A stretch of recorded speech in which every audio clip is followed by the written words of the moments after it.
Hey. You need something, yes? I was just thinking of you. We should go our separate ways. It pains me to say goodbye. But we will be together again soon, yes?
This morning when I got up, a buddy of mine gave me a late Christmas gift. Santa Claus must have forgot this one in the bag, but he sent it to me. It was a clip from Madam Web, a clip that I had already scrubbed from my memory. It's where she's edging a Pepsi can for like 5 scenes in a row. So she's like fidgeting with it, she's caressing it, fondling it, playing with the tab on it, and never actually opens it. And this goes on for like 2.5 minutes or something like that, where it's mini scenes back to back to back. She just has this Pepsi can and she's just like she's doing a fucking secret handshake with it. Narratively, the reason she's doing that is because she wanted a beer.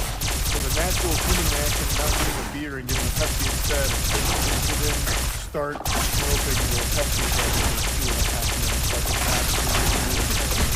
And it reminded me not only of how horrible Madam Web is, but also how we got to this point. With Sony Pictures CEO Tony Vinciquerra just being a delusional. A few days ago, he came out to publicly defend and deflect for the Sony lack of Spider-Man Spider-Verse, where they produced these films for Spider-Man villains that took them and made them into basically what ChatGPT thinks heroes are. And these films have not been received well. It's been flopping more than when I take my cock out of my shorts to tinkle. It has been nothing but embarrassing movies that they have produced. And Tony Vinciquerra can't wrap his head around why they're not performing well. And it just showcases that the leadership at these massive companies is so out of touch that it's sickening. The reason they're not performing well should be obvious. Because the movies are bad, and it's things nobody wants. Even conceptually, this formula that they tried to cook up here is just dog shit. It's a recipe nobody wants to eat. You're taking Spider-Man villains, hold the Spider-Man, and turning them into heroes. Not even anti-heroes, but in the lamest possible way, like CW-level hero slop. It makes no sense. I don't know who it's for. Out of all of the Sony lack of Spider-Man Spider-Verse, the only ones that have at least done decently in the box office are the Venom films. And it's not like they're amazing movies, but they're significantly more entertaining than the others that they pumped out. The Morbius, the Craven, the Madam Web, you know, all that. Like, Venom I didn't really have any interest in seeing The Rock's new movie, Red One. It just looked like a Christmas movie that I'd forget about 5 minutes after watching it. But then I saw an interesting headline that caught my eye. The Rock says Oppenheimer inspired him to film Red One for IMAX. It can be game over. Scratching at the hair on my chinny chin chin, I let out an actual Santa Claus belly laugh of ho ho ho reading that, because The Rock has become such a pretentious douchebag. I made a video going over all of his embarrassing shenanigans and like all of the weird lies he keeps telling for the sake of like products and stuff. I feel like he's become less human and more of just like an actual flesh puppet for any product in the world that wants a mouthpiece. He also just plays himself in every single movie that he's in, and he's also in every single movie. The only actor that has been in more films than The Rock is Jack Black. Jack Black has become like the movie industry darling who they shoehorn into every possible film that they even ideate on. Like, I feel like at this point Jack Black is going to be cast for the voice in my head. It's just, between The Rock and Jack Black, they have more movies between the two of them than half the world has in total films produced. It's crazy. But I'm getting sidetracked. Point is, this headline had me so curious how The Rock, with a straight face, could compare Red One, a Christmas movie about him and Chris Evans punching snowmen, saving Christmas, to Oppenheimer. I feel like these two films couldn't possibly be more opposite. And now the movie has come out. It's not exactly doing extremely well when it comes to the reception here. It's not, you know, going ballistic in the box office or anything. I just saw the movie, so I want to give you my review and tell you if I found the Oppenheimer influence in there. Spoiler alert, I did not. But before getting into like my thoughts on the movie, I want to go over exactly what he was saying in regards to Red One versus Oppenheimer. So it comes from this little sizzler here, where he did like a minute-long breakdown of why you should be seeing Red One in IMAX. I'd play the video, but it has music in it that I'm pretty sure is DMCA, so I'm just going to read the transcript of it. He said, "With Red One, our intention was to make a movie that you can enjoy on the biggest screen possible. Legitimately, the biggest screens possible. Well, they're IMAX. I was midway through shooting Red One. I had an opportunity to go watch Oppenheimer, and I watched it in the IMAX theater where Christopher Nolan watches and screens his movies, him and Emma, his wife. I even asked, let me sit where Chris is sitting. So they said Chris sits here to enjoy the movie. So I sat where Chris sat. I watched Oppenheimer. It was amazing.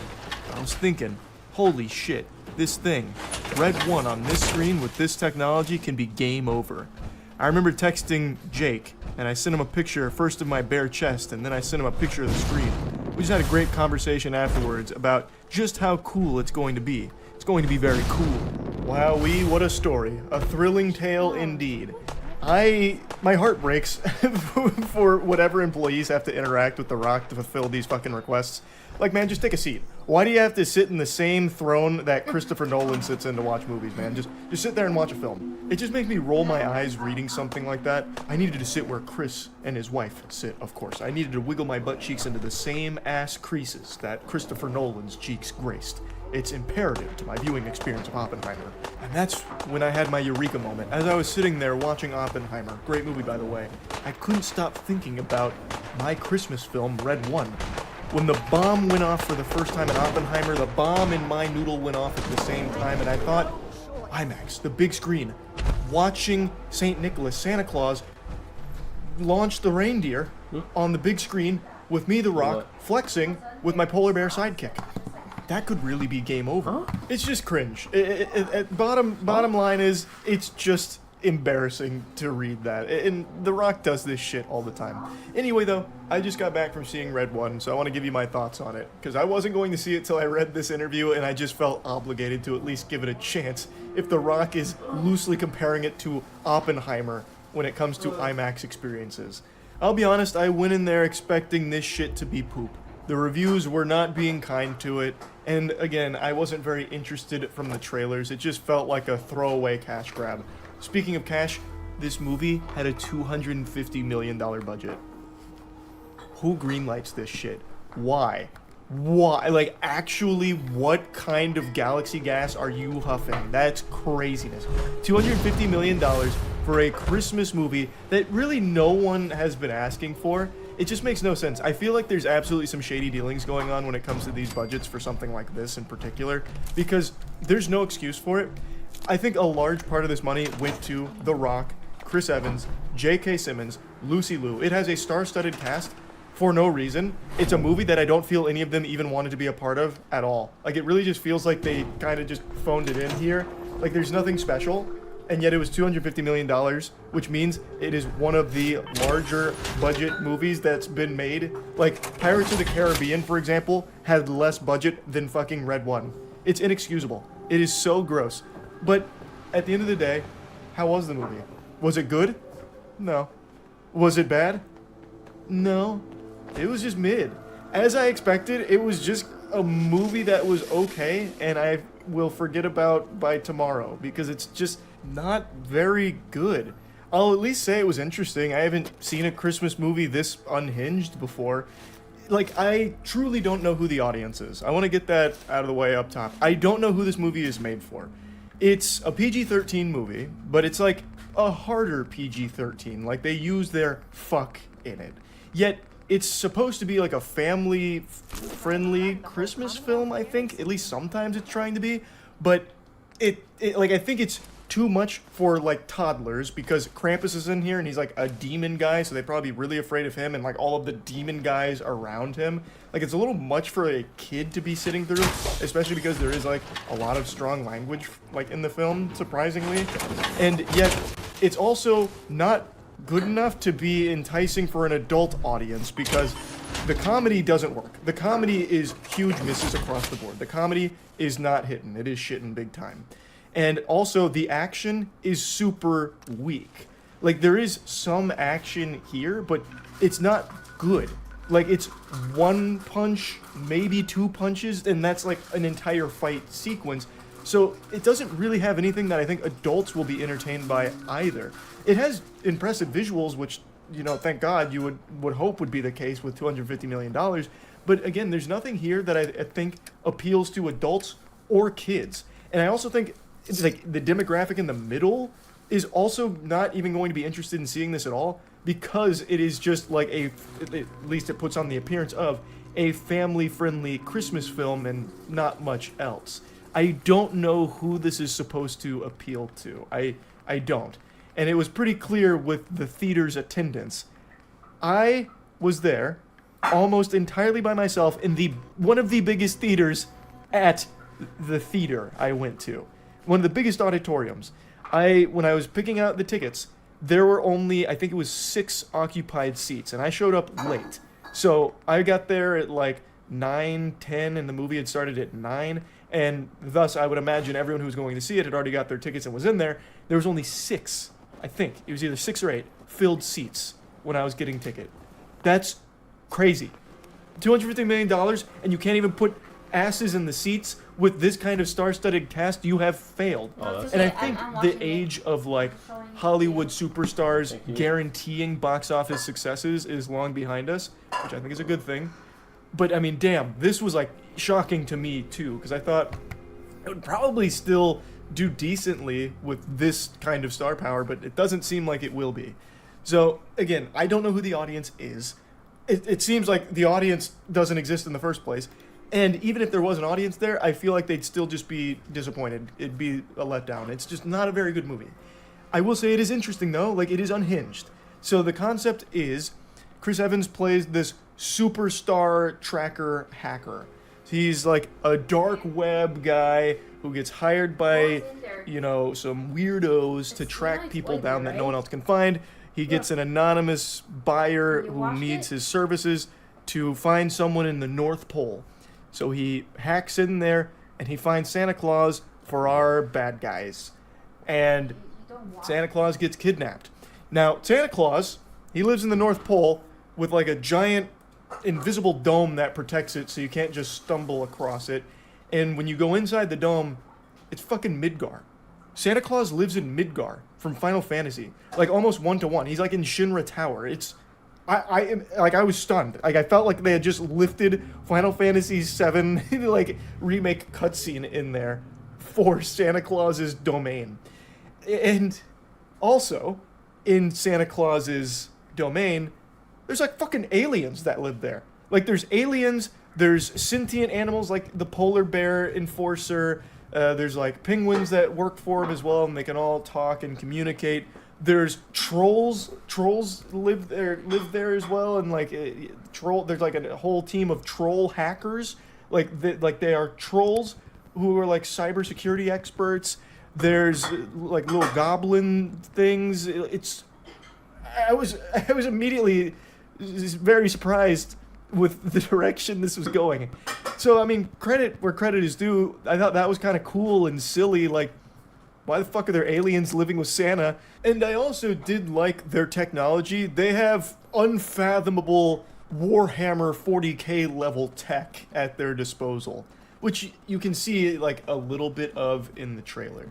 So I thought those two things were cool, but aside from that, there's really not a whole lot else to like. Again, the visuals are cool, but the story sucks. The story's real bad. It's as predictable as you can possibly imagine. It follows exactly what you think it's going to follow from the very beginning of the movie. I feel like everyone who watches this is going to know exactly how it's going to play out, which I guess can be fine if the journey getting there's good, but it's really not. Like, I do like when the snowmen come in, because it's cool, right? And the snowmen have like an ice sword. I wish the fight was better, aside from like one punch and like one jab with the sword, but whatever. The Rock's got Ant-Man technology, so he shrinks and extends, and you know, that's cool. But they don't really do a whole lot with it. Like, the fight scenes are super short. For $250 million, you might as well have just really gone hog wild with the action. Like, that could have helped elevate it, but they didn't really do that. But I do like, I guess, the sense of adventure, because you have the snowman there, and then they visit Krampus, who's doing a slapping competition, which, I mean, that's near and dear to my heart with professional slapping, of course, but that's also highly underutilized. There's only, like, 2 slaps that get thrown, and that's it. Like, come on. It's just, I feel like everything it wanted to do, it just did extremely lazily. It's all just so flat and soulless. Again, it's not even horrible. It's not even like a terrible movie. It's just such a bland and really misguided one. Definitely not up there with Oppenheimer, I can comfortably say now after having watched it. And yeah, I don't know what the Rock is smoking, to be honest with you. I can't smell what the Rock is cooking anymore, man. It's sad. But yeah, Red One is okay, I guess. It's just mid. I don't know why you'd see it, really. Like, I guess maybe if it was on streaming services and you just wanted some background noise for the holidays that's loosely related to Christmas, I guess that could fill that role. But aside from that, I don't know the point of it. I really don't.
I guess there's not much we can do about it now.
tied to the...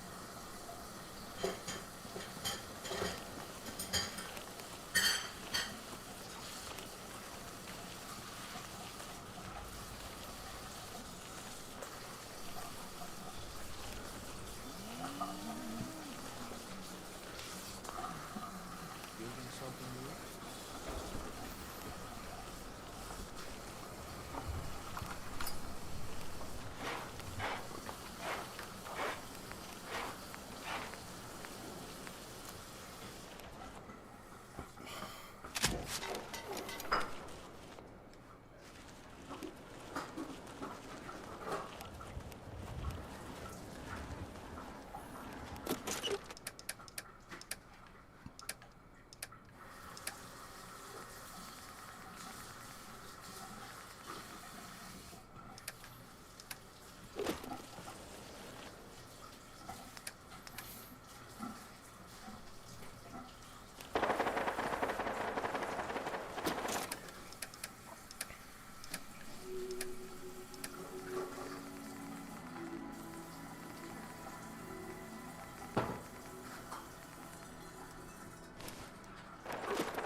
We'd move faster if you kept your eyes on...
Only thing better than getting pissed is picking a fight. Am I right?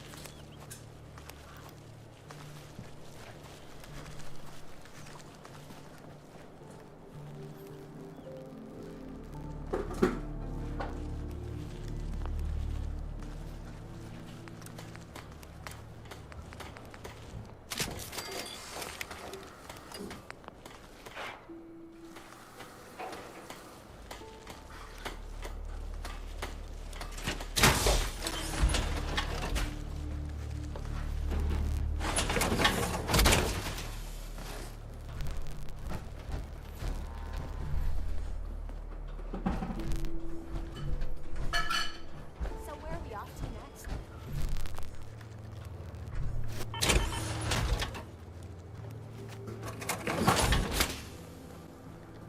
Hey, What do you need? over here. I can't get to that. Move here. Yes, sir. I can't get to that. Here. I can't get to that. Been too long since I picked a fight.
Head over there.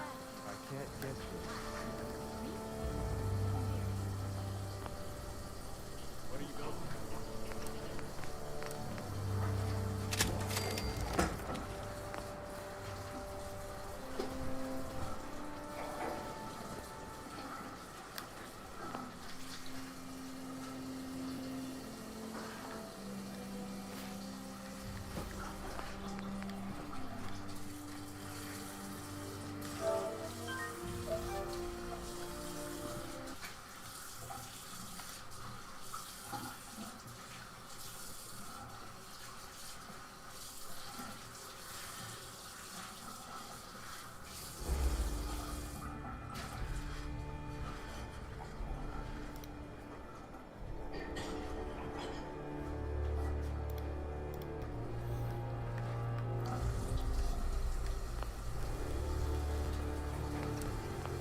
Anything I can do? You just say the word.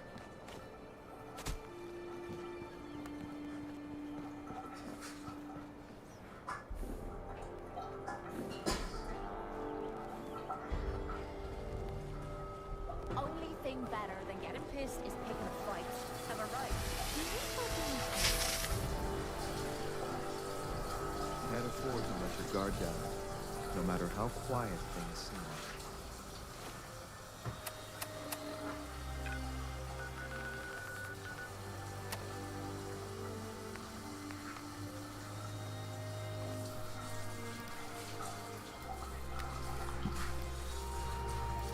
It's Flak Fire. I just thought I'd make a quick video today in case you hadn't found the secret submarine in Fallout 4.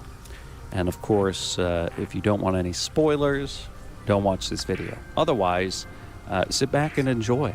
All right, so the secret submarine we're talking about here is not what you would think, right? You'd think, oh, we're in the Commonwealth, we're in America, we should find an American submarine. Well, there's actually a Chinese submarine literally sitting in the Boston Harbor in Fallout 4. If you haven't found it yet, that's totally okay. It's hidden very, very well. It is part of a quest called Here There Be Monsters, and it's actually a really, really interesting quest. So this video is going to kind of walk you through that and show you what it's all about. All right, so there are a couple different ways that you can begin the quest. That has to do with the submarine. You can find a boy on shore near where the submarine is, and he'll talk about there being a monster in the ocean. That'll start it. Or you can do what I did, which is pretty much just stumble upon the location of it, and it will start up the quest for you.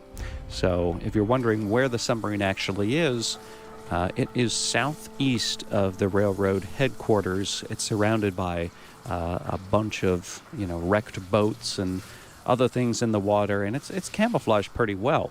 But anyway, if you're able to find that area,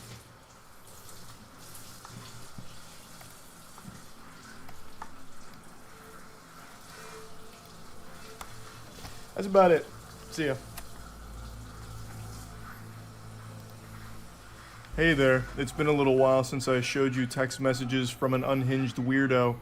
I thought we were long overdue, so let's just dive right into it, huh? A little bit of context before we begin our adventure. This is a co-worker who's about to make like an ice cream cone in the Florida weather and melt down over absolutely nothing. Also, there's a Discord message that came through at the same time they screenshotted this from someone named Bastard. I don't know the whole story around that. I guess they're being contacted by Austin Powers or something, but it's not pertinent to the journey we're about to go on. So the co-worker says, "You get home okay? I just got home myself." To which they reply, "Leaving the bar now." "Well, I'm home and awake if you want to come by, lol." Drops his address. "If you want." I love that he uses this emoji. Usually it's like a winky from these awful pickup attempts, but he decided to be a little innovative there with one of these. I'm half surprised he didn't just send a dick pic or something at that point, like, "Hey, you're just leaving the bar, right? Do you want to come over, lol?" No big deal if not, I'm just putting lotion on my meat and then sending photo evidence of it. Shockingly, he doesn't get a response, so he has to spend the night kissing his pillow and going to bed sad, but he comes around the following afternoon saying, "Sorry, those last few texts were meant for a buddy at the bar that I didn't want to drive too far home if he was too drunk, and then when I called him it went to you by mistake. But yes, hope you got home okay as well." It's very important I mention this guy is 40 years old, and he is texting like an actual child. That tactic right there, I am sure everyone watching this has experienced at one point in their life, where you send a message to someone and you're like immediately embarrassed, so then you come up with a response like, "Oh, sorry, that wasn't me that sent that message, that was a buddy of mine, he just hacked into my phone and sent you that by mistake. I would never say that I liked you." Or, "That's gross, that's yucky." Wasn't me. I wasn't trying to invite you over to my house or anything. That was meant for a friend of mine who was super drunk, and I was just trying to save his life is all. Like, I'm actually a hero. I'm a super good guy. That message was truly a crazy mistake. Things then get super weird because he comes back the following day and says, "Yes, my friend, ... It's a shame, ... That's so cringe. It's like a Reddit mod cosplaying as some kind of Saturday morning cartoon villain doing this with their hands. "Yes, my friend, it's a shame. Ah, Sonic the Hedgehog, you've come to my lair. What a shame you didn't see through my plan." It's so odd and embarrassing reading that. "Always have been told what a gentleman I am," and he puts his pinky out, no doubt, when he typed that message. I can actually smell him through these. I mean, the physical stuff was both of us, I don't regret that, but the lingering bothered me because I think of a lot of you. I think a lot of you, as in the quality of person you are. No response. So you're gonna soon realize that he's actually illiterate. His weird dweeb speech didn't quite work with the "yes, my friend" angle, still no response. So he tries again at 4:41 a.m. saying, "Hey you." And then he comes back shortly after saying, "You honestly creep me out. Our bar is suffering for the first time since 2016 because we have a selling sandwich worker." I don't know what the fuck he's even trying to say. "Sure, you could learn, but it's all a joke to you. You're an idiot if you think..."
watched you swim out here.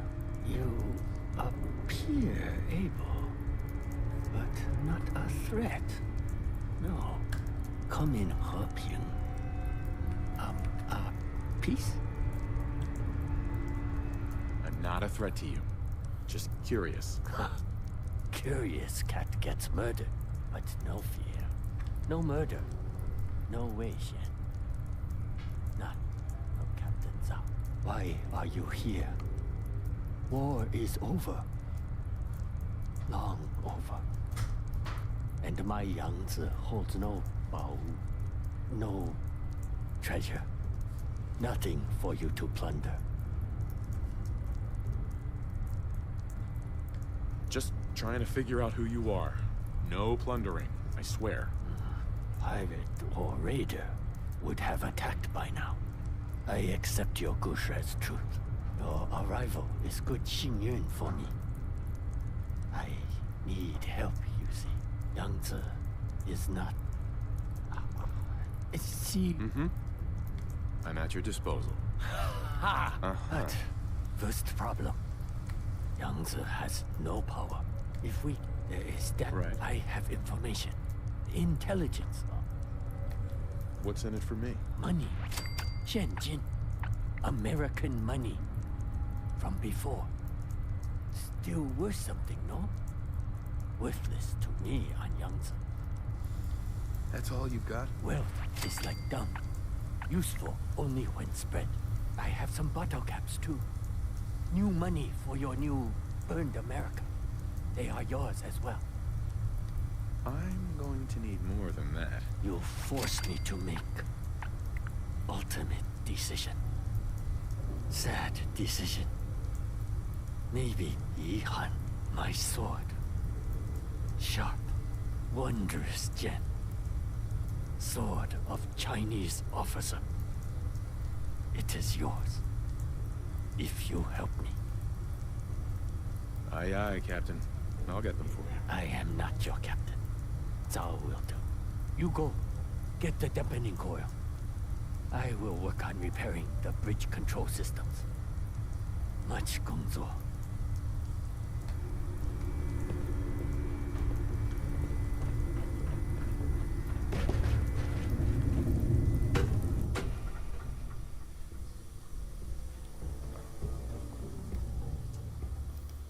My natural personality was like that. You fucking grabbed neck.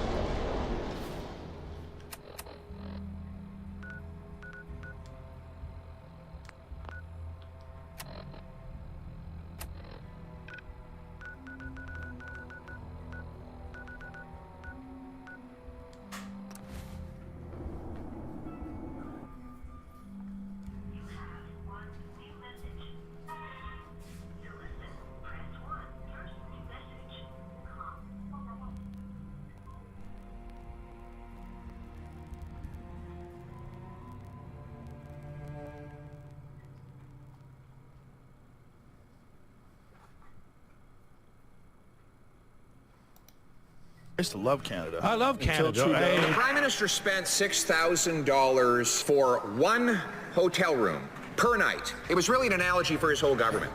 $500 billion. We're already dead.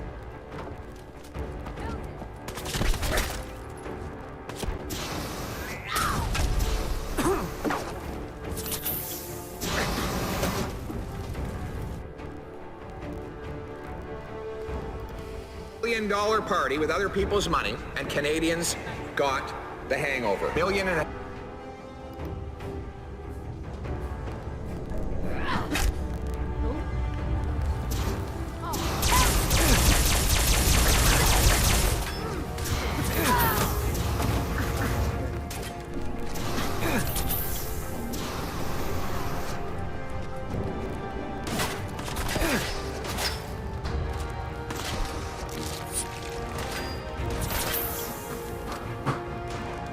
Terminal only.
rough, will you? Hearing shit.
I'm gonna make this as painful as possible.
This craft is remarkable. You have dampening coil? Ah! Yoshu! Yoshu! To get nuclear fuel. I'm ready. The next step seems simple. But do not be deceived. 200 years ago, I launched all of Yangtze for 200 years. I have lived with that guilt, that shame. So much fire, such bay, but one missile failed to launch. You must go down, remove the warhead, then bring it to me. I'm on it. I admire your spirit. While you are getting warhead, I will prepare the reactor. But now I must warn you. There is danger. Wishen. Old crew. Still down there. Not okay like their captain. Worse. They do not harm me. But they will kill you. I cannot kill them. Still, they are my crew. My family. Jaren. All of us. But you must do what you must do. Might find something useful. Just some scrap. Nothing about it.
Here is the warhead. No difficulty with the warhead, I trust. I'm alive, aren't I? Be resolved, and the thing is done. Now, here is what you must do. Head down to the reactor. Take dampening coil and warhead with you. First, insert the dampening coil. Carefully. Xiaoxin. Then, put warhead into the reactor. If you do that, I monitor it.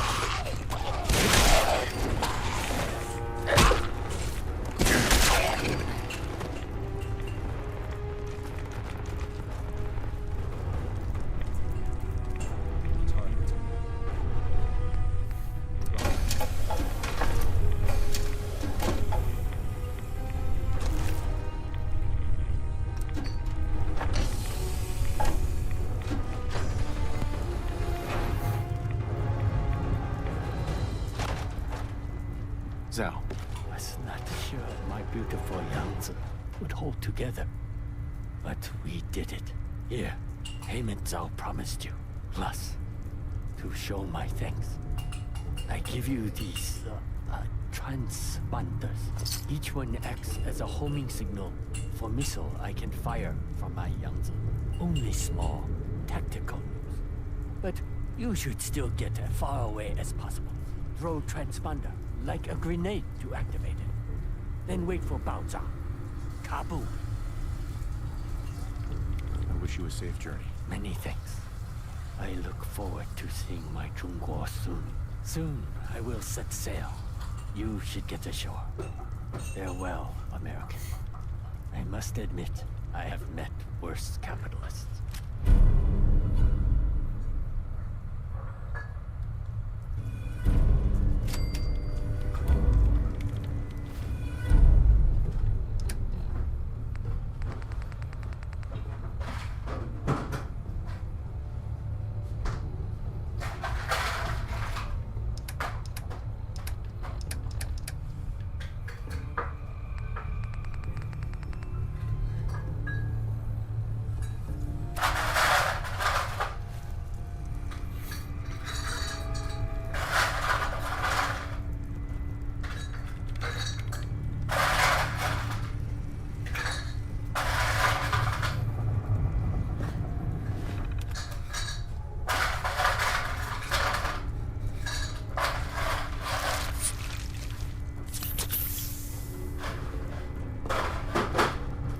Zhao.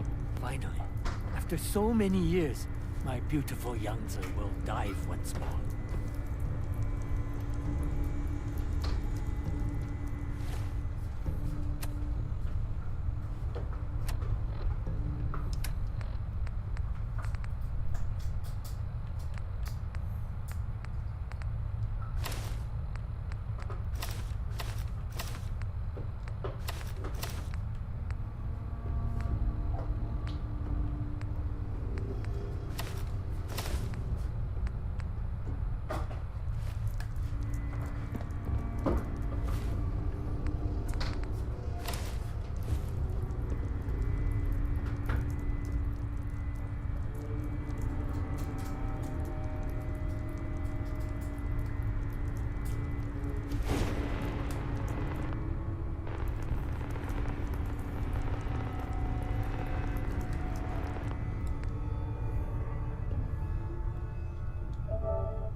Wandering around certain parts of the Commonwealth's metropolitan area will eventually have you coming into range of the Silver Shroud radio.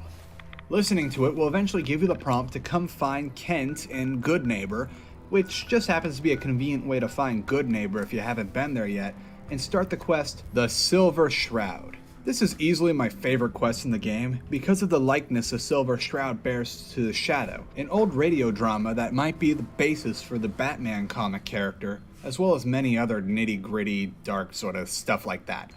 All of the Shadow's plays are now public domain and can be found on YouTube. I'll put a playlist in the description of the video if you're curious about what the real Silver Shroud sounds like. Trust me, it's worth sitting down and listening to. But let's get back to the quest before we get too sidetracked here. A lot of runners. Heading into Good Neighbor and entering the Memory Den will have you go to a door on your right that introduces you to Kent, a ghoul with dreams of superhero crime fighting and a high respect for what the Silver Shroud stood for.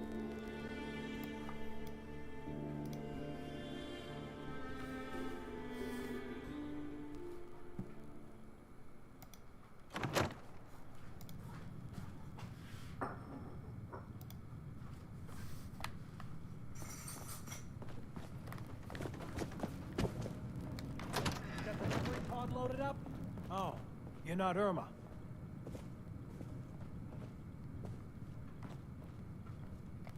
Hey. Good Neighbor's crazy. Thefts, murders, worse. Sometimes you just gotta escape a little to make it through the day. I hear you. It's a mess out there. It's rough in the best of days. But now, you ever listen to the Silver Shroud? That's what we need. No matter how bleak things got, he saved the day. My family and I used to listen to every new episode. You mean when they first aired? How? The last broadcast was hundreds of years ago. I was in cryogenic storage for a long time. I only just woke up. Oh man, that's amazing! You're just like Mr. Abominable from episode 83. Yeah, something like that. Boy, if you just woke up. The world these days must take some getting used to. That's an understatement. Things may look bad, but we gotta try to make it better. I got a question for you. What if the Silver Shroud was real? With his black trench coat and gleaming silver submachine gun? I got a plan to bring him to life. So we can fight bad guys and give the rest of us a symbol of something better. Sure, Kent. You have a plan, all right. I know how it sounds. I've built my own custom machine gun. Even better than the one in the show. But to make this work, I still need the most important piece. The genuine Silver Shroud costume herself. And they actually got one here in Boston. They made it for the TV show. Will you help? I might do it, if you make it worth my while. I can give you some caps up front. Just promise you'll help me. I'll get the costume for you. You're gonna do this? For real? Before the bombs fell, they were filming the Silver Shroud pilot over at Hubris Comics. So that's where you'll find it. You're the best.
from the blueberry matcha syrup, so I added like sugar in the blueberry for milk. If you want it to be more sweet, let me know because I'll add the maple syrup for you. I'm good. It's good, thank you. You sure? Yeah. Don't be shy. Seriously, don't be shy. Just say, oh, this is good, it's good. I want you to enjoy it as much. Alright, fine. I'll take more sweet.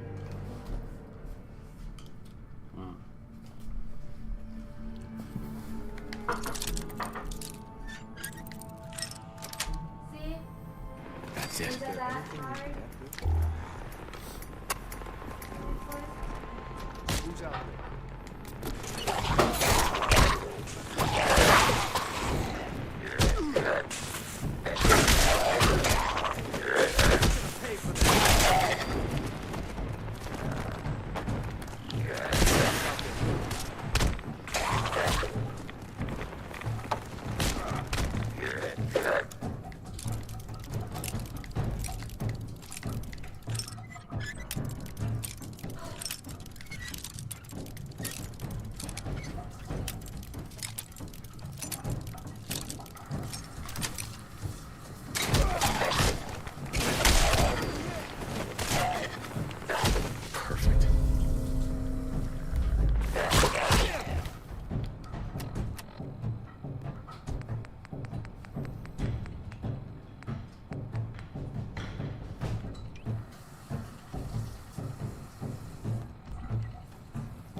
Nearby. Not sure where, though.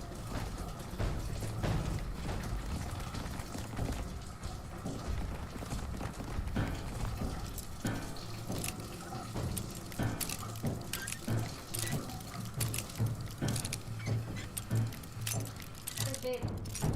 You remember Kevin, right? Amanda's boyfriend? He was older. You like Yeah.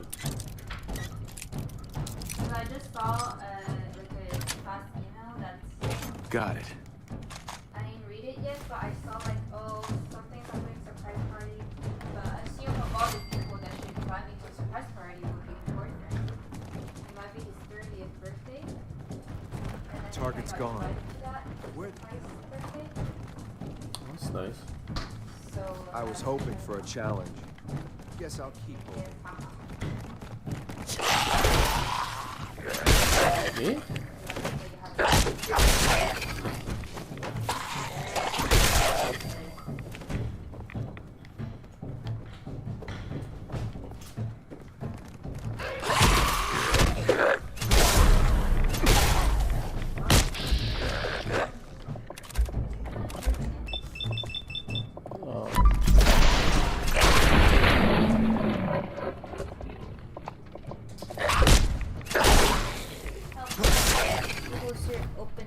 Maple syrup, careful, splash. Careful, maple syrup, splash. Syrup, explosion, boom.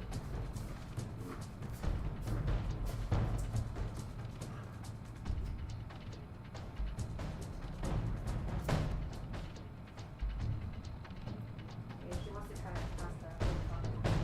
Ah, cooking skills. God damn, I can't cook people.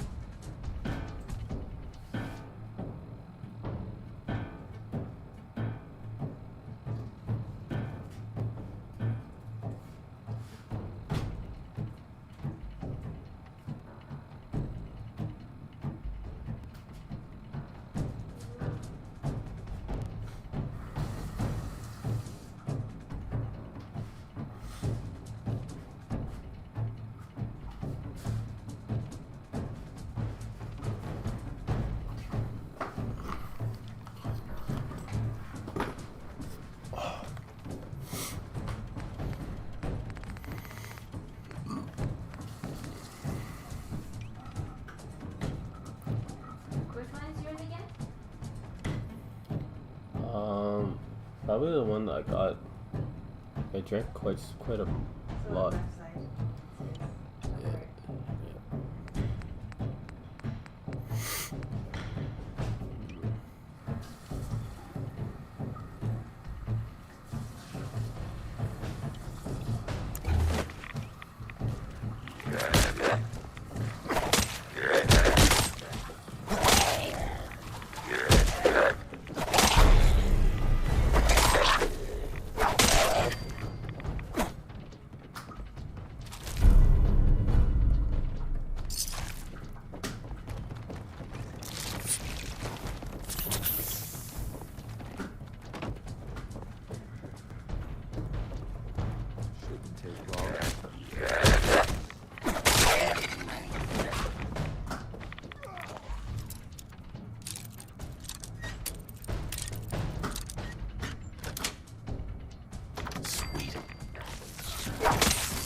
This over. Good enough?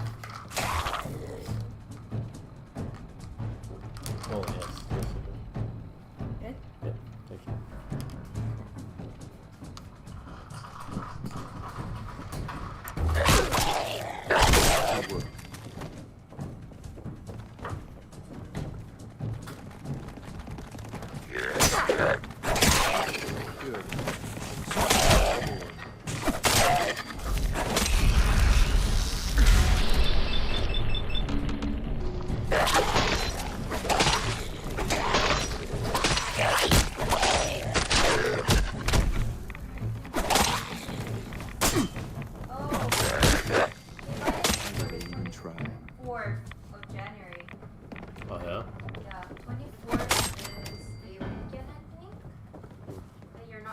The Institute's founders frowned on television. Unless... They thought it was a detriment to science. Unless you come here early, you know, attend the party with me. Excellent. And then also at the end, you're here with the group of people, and then we can also stream Jamboree and all of that here. Then you're not going anywhere. You're staying here. Oh, you're trapped in here. You're staying until May. I don't care. I don't fucking care. Yeah, that's right. I don't fucking care. You're staying here. You're only allowed to go back for 6 hours. And then you come back.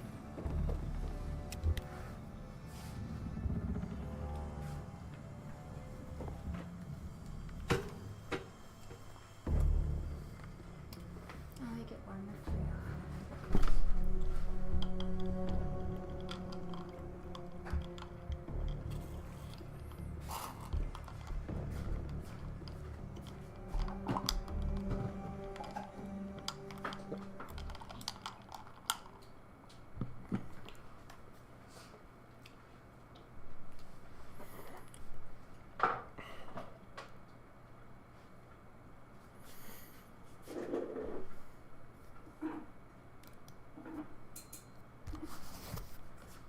Gotta create those invitations to my the group of friends and my friend Karen. I think by then, you know what? Yeah, having like a small table exactly of this height, a small table is perfect for this. I it don't doesn't like have to be being that this $60 exposed. projector. No, you know what I'm talking about. That $60 tripod, because having a table with like 2-tier thing, we can put stuff underneath too, like those games and whatnot. Yeah, it would be more nicer. I saw some round ones, very cute ones, $70 at Winners. I almost wanted to get them that time, but the tool quality wasn't that great. Oh, I forgot to tell you, those strawberries are a bit hard to, you have to eat them. You want a spoon for it? Yes. Well, I'll go.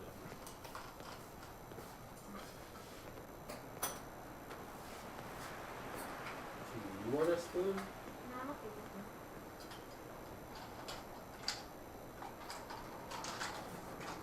I mean, don't forget, the earlier you buy tickets, the cheaper it is, like you said.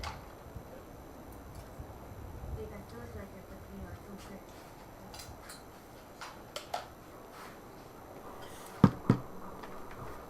Do you like it?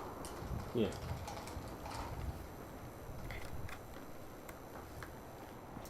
What do you think? Smell that? I heard you walk that freedom. Actually, let me see what Amanda wrote.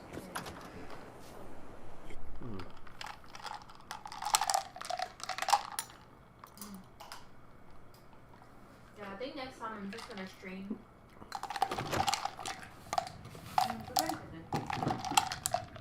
Especially when they're sour, you can make a syrup out of it. It's not too bad. What are we today? The third. Perfect.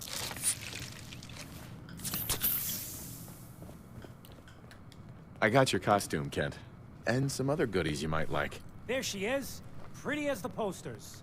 The Silver Shroud costume herself. And memorabilia, too? Here's something else. Together with my gun, everything's all set.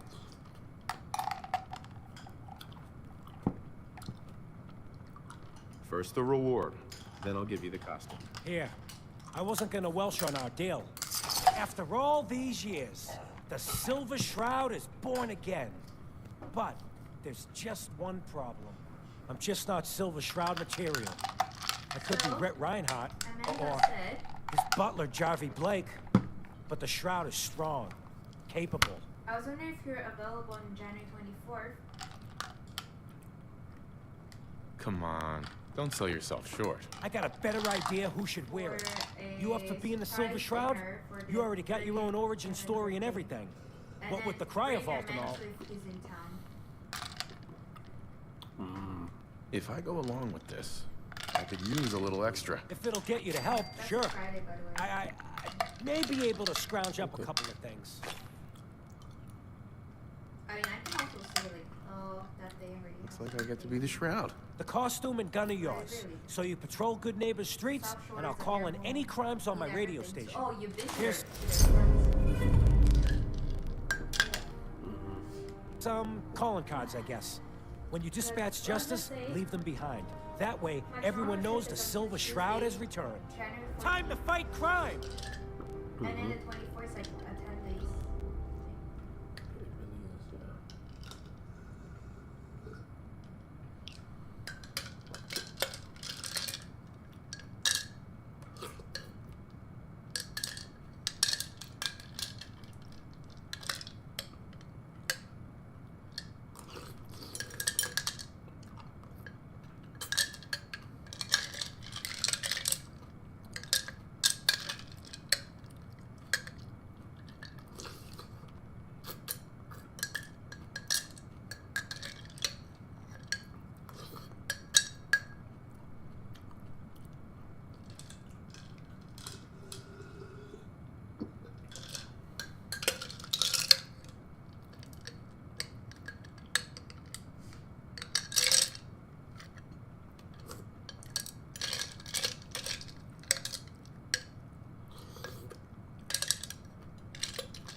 So next to the ceramic cafe, they have a claw machine, the claw me machine.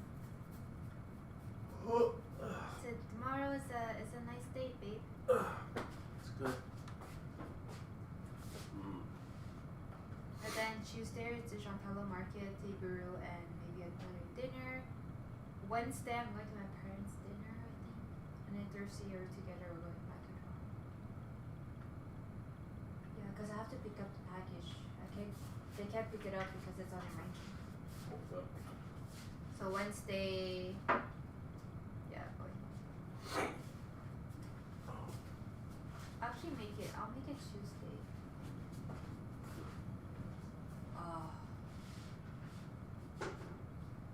You know what? Maybe Tuesday night. Tuesday I'll go to work and then go straight to my parents.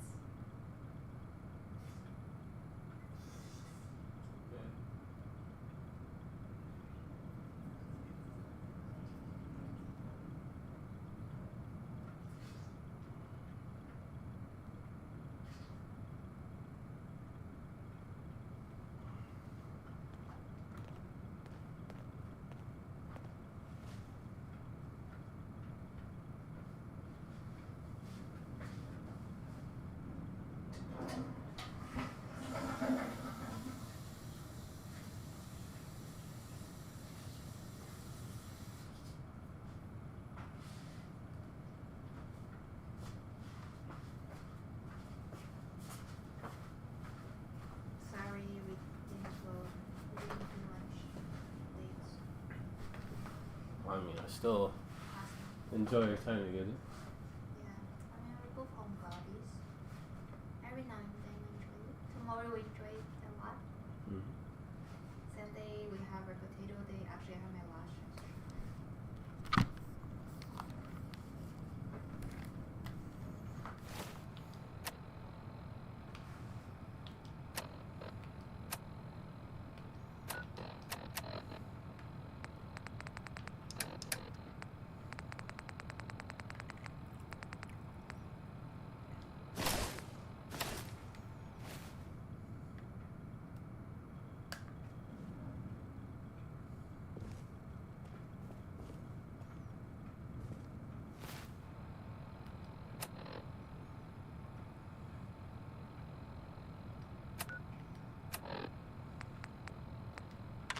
Galaxy News Radio.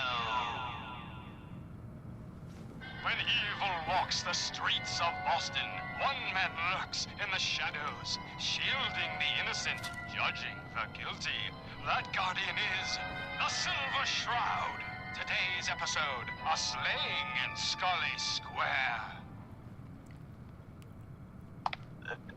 Just down this alley. Well, well, well. Looks like someone got lost on the wrong side of the tracks. Yeah, wrong side of the tracks. I'm just meeting a friend. No business of yours. Perhaps I'll just call him. Now, if you'll excuse me. Not so fast, fancy pants. Your wallet and that snazzy briefcase you're carrying. Hand them over, now.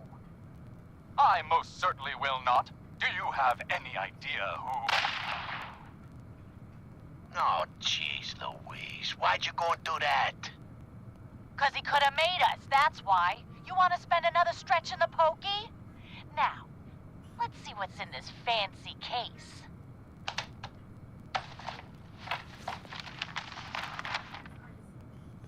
Nothing. Papers, no cash, it's worthless. Ah, get his wallet. A suit like this has got to have something. All right, let's see. $20, a driver's license. Oh, man. We done it this time. You know who this is? We just wasted Mayor Murphy. What? The Mayor Murphy? What in the blazes was he doing up here? Up in Scully Square? A mystery, to be sure. Who said that? Show yourself. You have murdered a man in cold blood. Justice must be served. It's the Silver Shroud! Let's get out of here!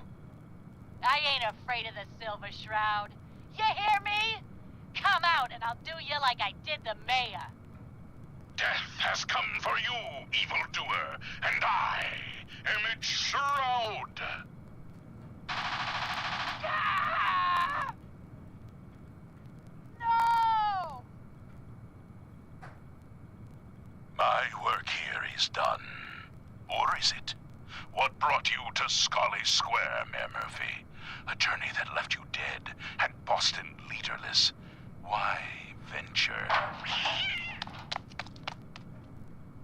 Emerge from the shadows, villain, or face the justice of the Silver Shroud!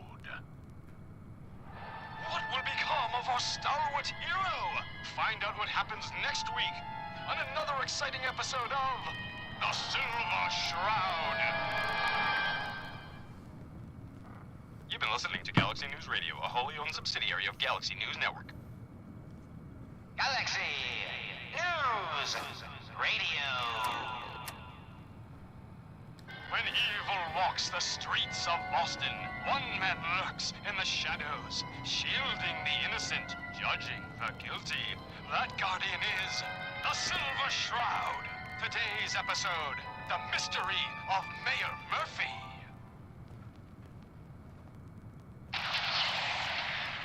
Slowly now. Reveal yourself. Silver Shroud. Fret not, old friend. It's only me. Mistress of Mystery. What brings you to Scully Square on such a foul We night? should get more ammunition soon. Tracking our dear Mayor We'll never Murphy, have enough of that. who is up to some mischief. The mayor. So he wasn't here in some kind of official capacity. Hardly. Here, let me show you. The contents of the late mayor's case. But these are real estate papers. Leases and deeds for most of the businesses Kent. in Just Scully listen Square. to the radio station, Shroud. Indeed they are, my intrepid investigator. It would seem our Mayor Murphy was involved in a rather crooked caper. He was here to meet with some other mysterious malefactor. So, Mr. Mayor, I hope you found the place all... What the? Silver Shroud? And Mistress of Mystery? And the Mayor? Dead? That Fahey, the infamous mob boss. So, you were meeting with Mayor Murphy. But why? Tell me, and you may yet live. Best listen to my friend, Fahey. I'll never talk. And you two are in over your heads. So be it. Death has come for you, evildoer, and I am its... Shroud? Shroud this crime fighter? Later, suckers! Silver Shroud, you're shot! Just a graze. You must go after him. No, we'll let our quarry flee for now. That bullet must be removed. And you're bleeding badly. Must get back to my... Hush now, Stoic Shroud. I'll take you to my parlor. It is close, and that wound is worrisome. The parlor.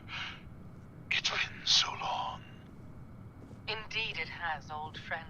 Old love. Indeed it has. And now, we must away. What will become of our stalwart hero? Find out what happens next week on another exciting episode of The Silver Shroud. You've been listening to Galaxy News Radio, a wholly owned subsidiary of Galaxy News Network. Galaxy News Radio. When evil walks the streets of Boston, one man lurks in the shadows, shielding the innocent, judging the guilty. That guardian is the Silver Shroud. Today's episode...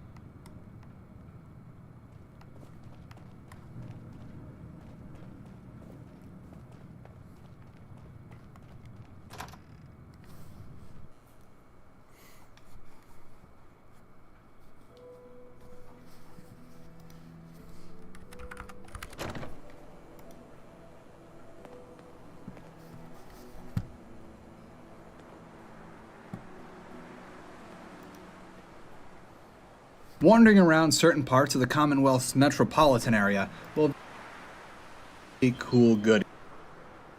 pretty much going to get everything you need in the best case scenario, and it's just filled with so much campy goodness. There's no reason really to not roleplay as the Silver Shroud. Silver Shroud is now filled with so much campy goodness. There's no reason really to not roleplay as the Silver Shroud. You're just gonna have a ball during this whole quest. Spend some time creeping around good neighbors' back alleys while listening to the Silver Shroud radio, and every now and again, Kent will interrupt the broadcast to give you a target that you need to go kill. The first is a man who's been... Make sure all of this was... Hell if I know if it was worth it. I guess this'll be one for the philosophers. Losing G5 was tough. A once-in-a-lifetime announcement. The Silver Shroud returns and he's gonna clean up the streets.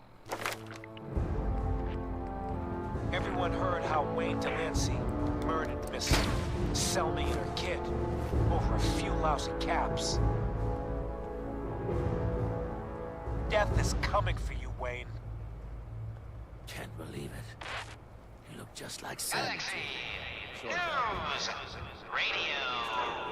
Replace people with synths in this town? When evil walks the streets of Boston, one man lurks in the shadows, shielding the innocent, judging the guilty. That god is the Silver Shroud. Today's episode, Fat Fahey's Folly. Come on, Dollface. Hey, it's right what do you through mean? here. Wait there. I'll keep the area secure. Aw, gee, Polly.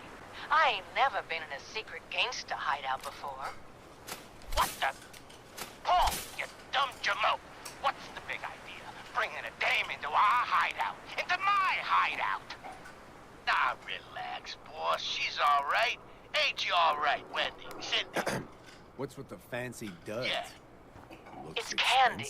And yeah, What be of I course I'm found in all me, right. Fred? I'm just a young, dumb girl in love with a handsome, dangerous man. Your crimes have gone unpunished for too long. What the hell's wrong with you? What? Nothing a few bullets won't kill. You mess with me? The Silver Shroud infiltrating your nefarious lair. Holy cannoli! It's the nightmare of night, the deceptive detective, the dark dick! Paulie, you idiot! You a dupe!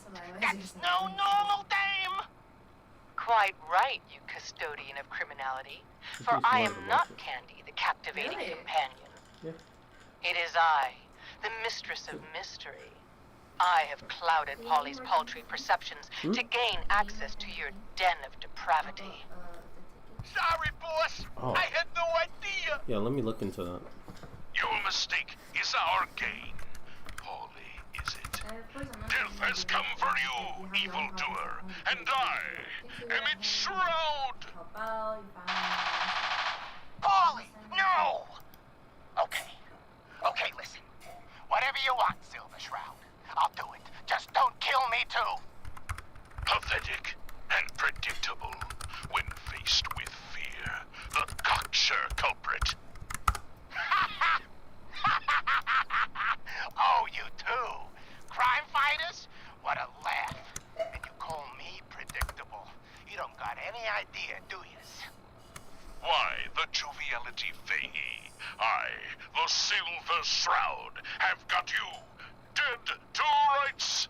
Yet you persist in this mindless guffawing.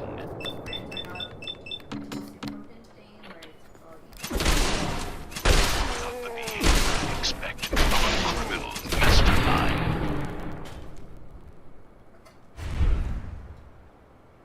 And you're right. Criminal mastermind? Me? Bub, you're as dumb as that getup. I'm just a pawn in this game, pal. You see? My master, the real master, he's been pulling all the strings. You mean? That's right, mistress. This was all just a big distraction.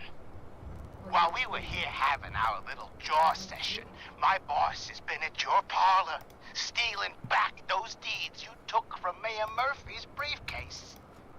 Treacherous toad! You defiled my sacred sanctum. For that, you will feel my fury. Behold the blade of Bastet! Mistress, no! We needed him alive. Ha! That was never going to happen. I ain't never been alive, you see. By the shadows, that Fahey, he's... Friend of the show, Jerry, is here. Is this thing on? Hello? Hello? It's on. We're recording in here. Aw, man.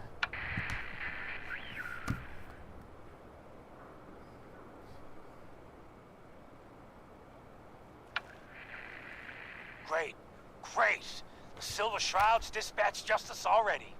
Miss Selmy has been avenged. Shit, the Shroud off Wayne? Wait, so this guy's actually for real? Oh, you better believe it. So, Jerry, go on.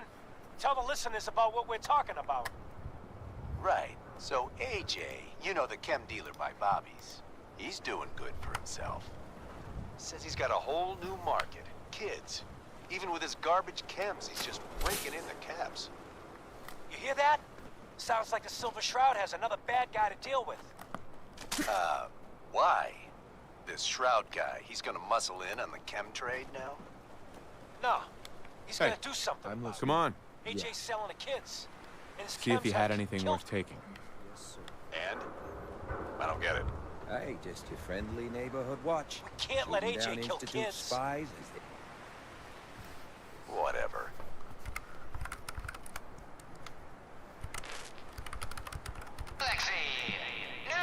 If you're going to use an energy weapon, I can give you a reload.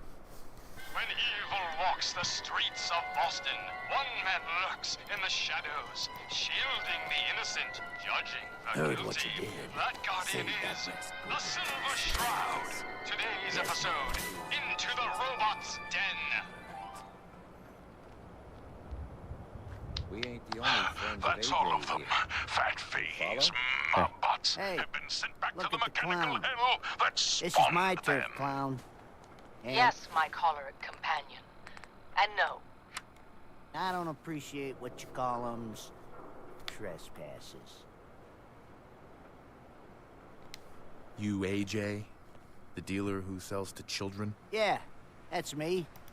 I'm a entrepreneur. I'm making a new market. Chems for kids, I call it. Cherry-flavored jets, bubblegum mentats. Them Diamond City kids just eat 'em up.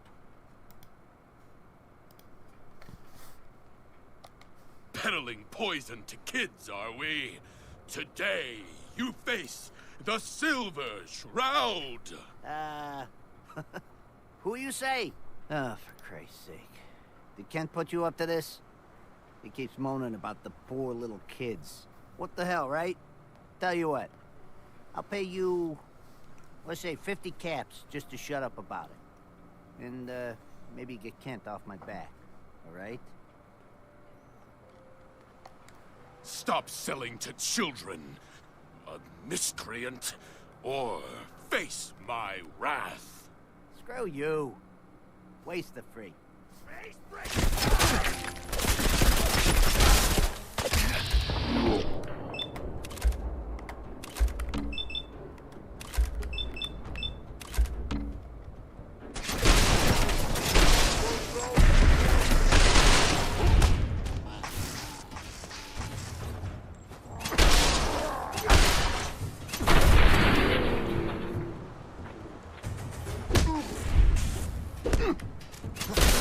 Check your ammo levels.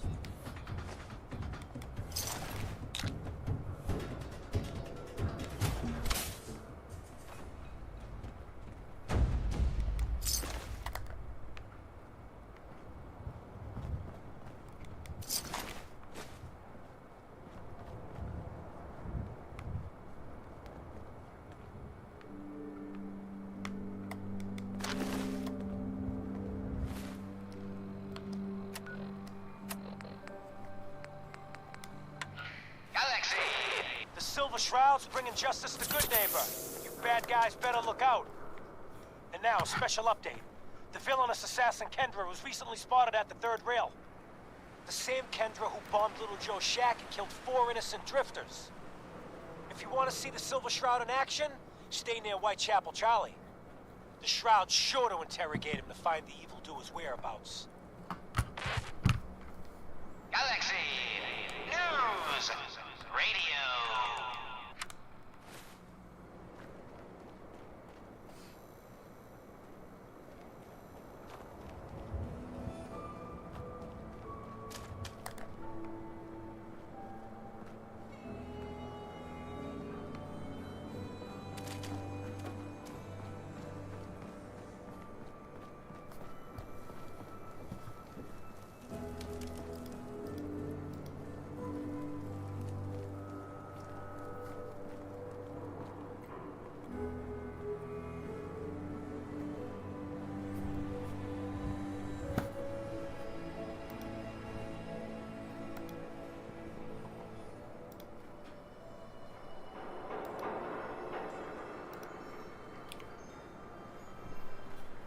You said 30th? 31st. Oh, okay. That's a Friday. And then the dinner at surprise birthday dinner was the 24th. It's a Friday again. Mm-hmm.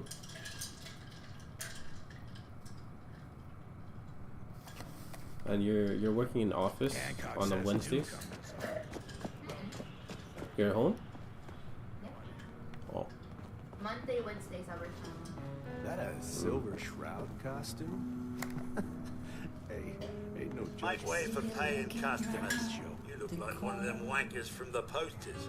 What you wearing that for? I need to call my parents again to say that. Pull up a chair. You want the rest? What? Pretty good, though. To feel like really? You like it?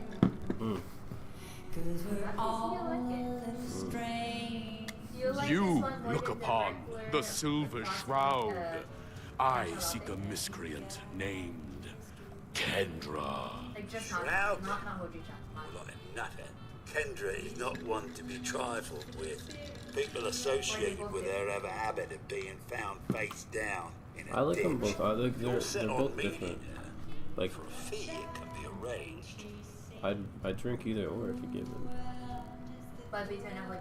Can you spare a few details on her at least? On the house. You got to have finesse to be an assassin. Kendra's a murderer. Very skilled murderer. Listen, mate, the combat scan shows you They're know both good. Save your Just because I say I like one more than the other doesn't mean the other one isn't good. I know. But I'm asking like in terms of your It is not wise to stand between the Silver Shroud and righteous justice. Justice? You mean to end her? In that case, her flat's just south of Good Neighbor. Water Street Apartments. Look out for the blighters she's got with her. Nasty piece of business, that. Good luck.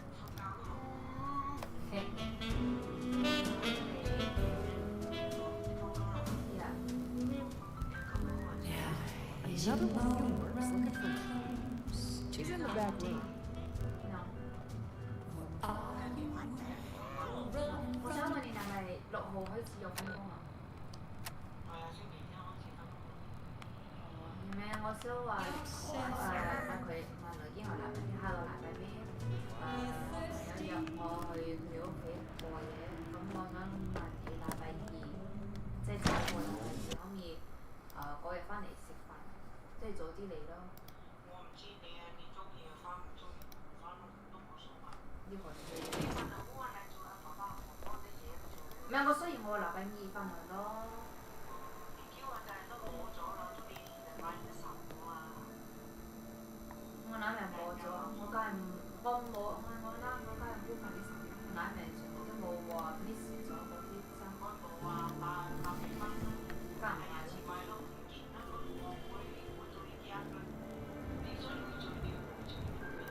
知我禮拜二翻嚟咪係攞嗰啲嘢，咁我上面我有個小費。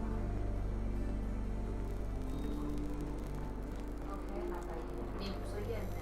你自己可以叫我買得得㗎。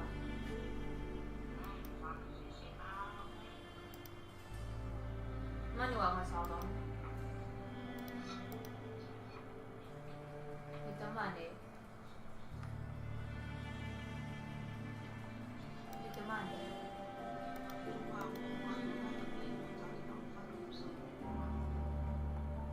你嗰時你個態度係咁啊？你個態度好奇怪喎。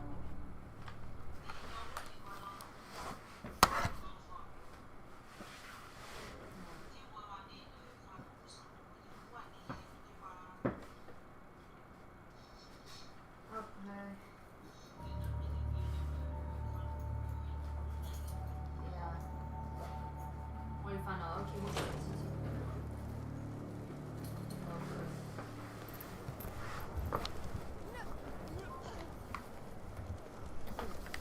Hmm? Oh, what?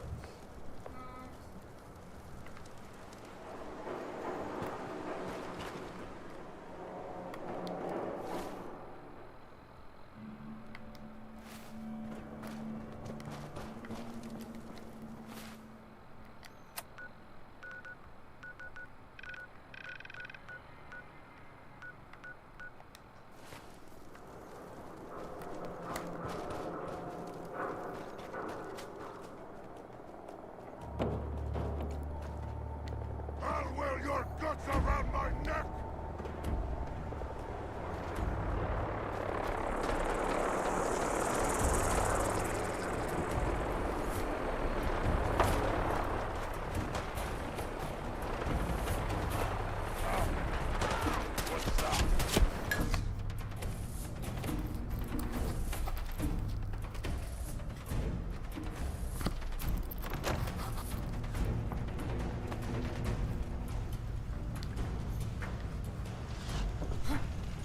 Here and shake. Shoot him! Shoot him all! No! Ain't nothing.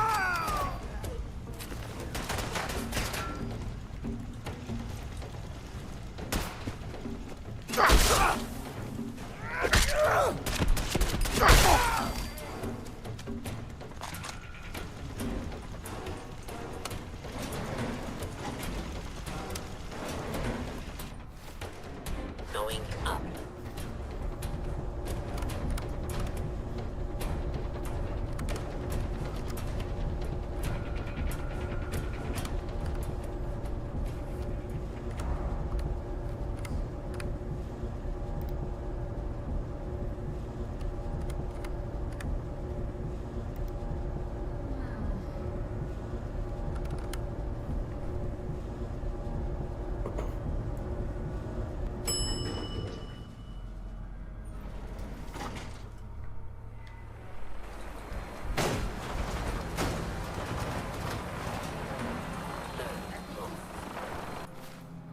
Hmm?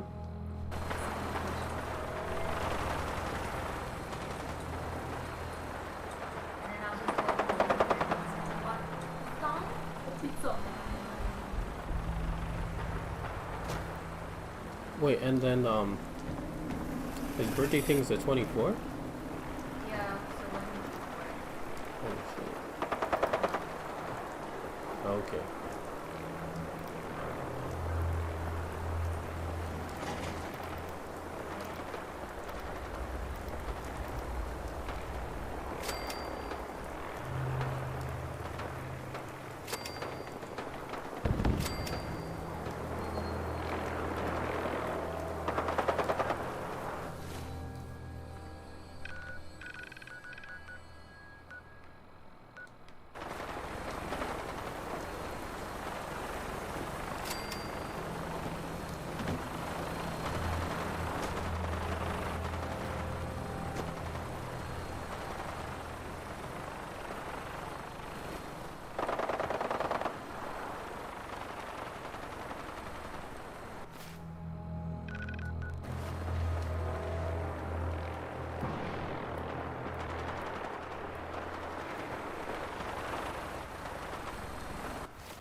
$10 each.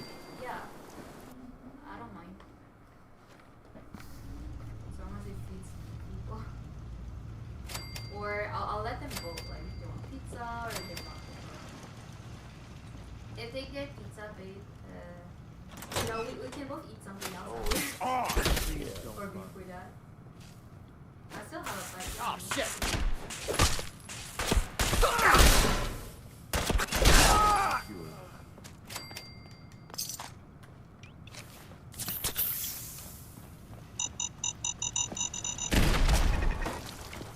And you're the crazy one in the costume. Wayne Delancey's killer. You have no idea. I do so like it when you claws really at spiders' webs. You have taken your last life, villain. You stole my line. Engage.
What's a reasonable time for them to come? I wrote 6:15, but it can be changed. Because let's say I finish work at 2 p.m., I get home by 3. And then preparations, and then washing up. 6:15. Is perfect. 6:15 is tight, to be honest. But 6:15 is the best time to 6:30. start. 6:30? Yeah. Okay, let's do 6:30.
What I wouldn't give for it. Those things are all over the Commonwealth.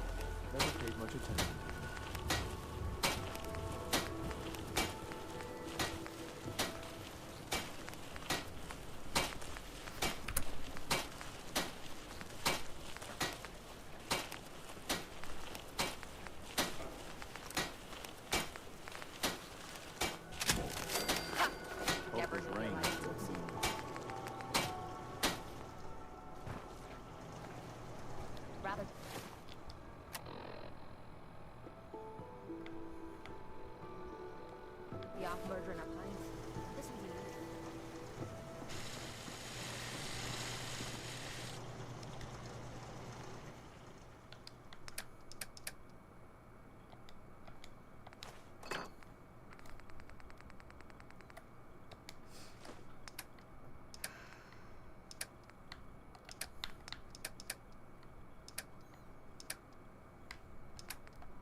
This looks so plastic.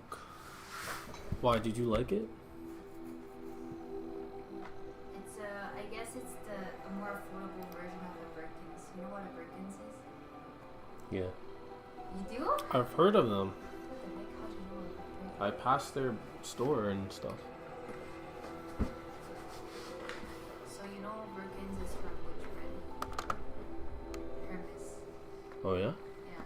And you know what Hermes is? No. Luxury brand. Oh. A Birkins is 10K for a bag. Oh wow, that's great. Yeah. Yes, it is.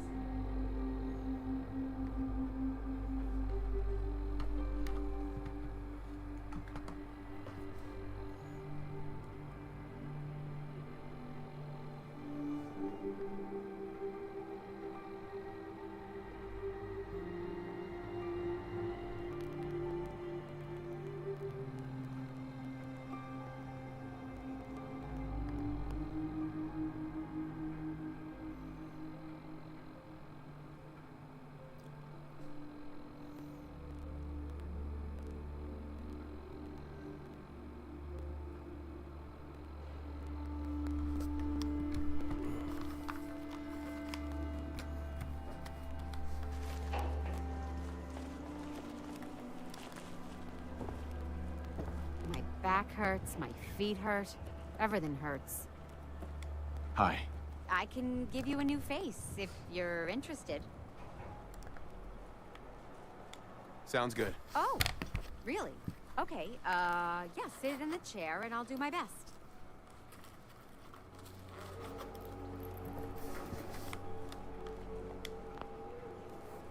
So where are we off to next?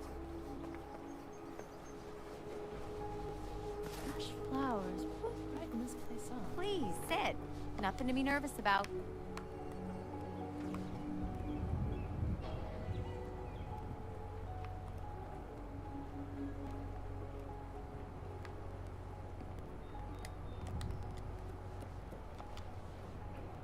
I'm ready when you are. Just have a seat. Next person that asked me to shag is getting a well-placed kick. If you get Oh man, babe, you made me I just peed. Don't worry, I'll be fine as soon as I get started. Come on. Oh, 8:25. That's beautiful. You're being thoughtful, because you know I have work the next day. In the office, too. Enough of this slog. Please, Let's move sit. to the nearest water Nothing to wheel. be nervous about. Hmm.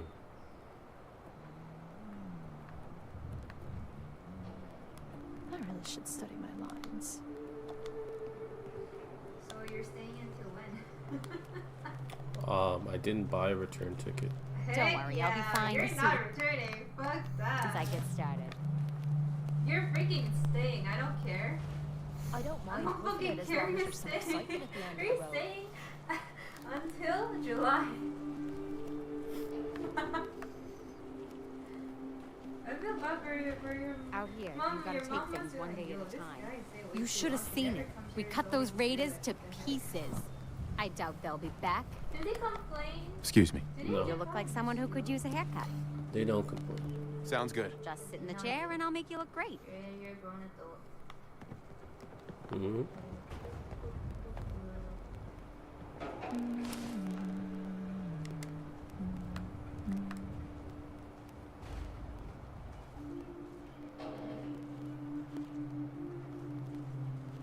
Go ahead and sit down.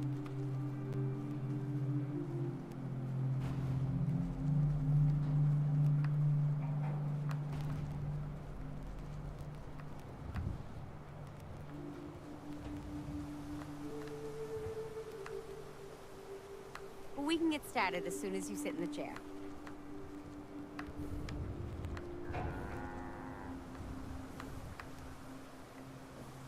I see how you're looking at me.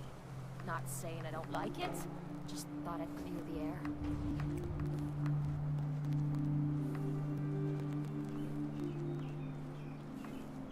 Have a seat and I'll get to work.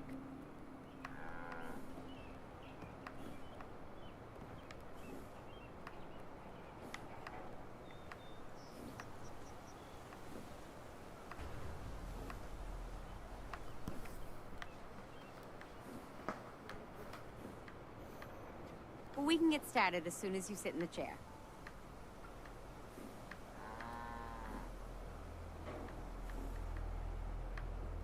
Been too long since I picked a fight.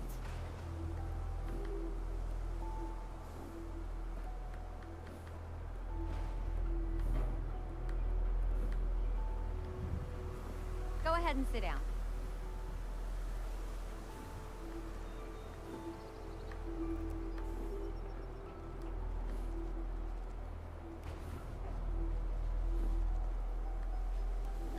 We'd move faster if you kept your eyes on the road and off me arse.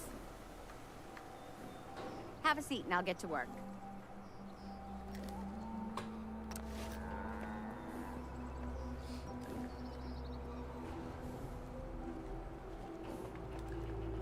Don't much care for good neighbor. That place is nothing but trouble. Hey there. I can change your face for you. Yeah, all right. Okay. I'm sure it'll be... Looking for a new face?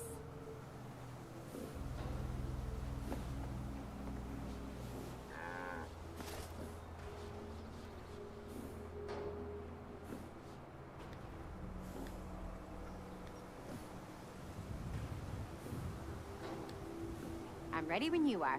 Just have a seat.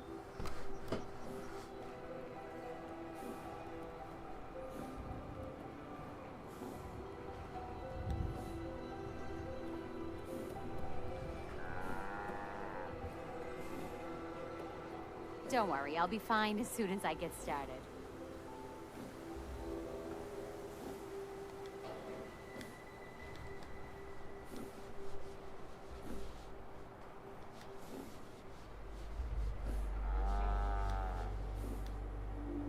I'm ready when you are. Just have a seat.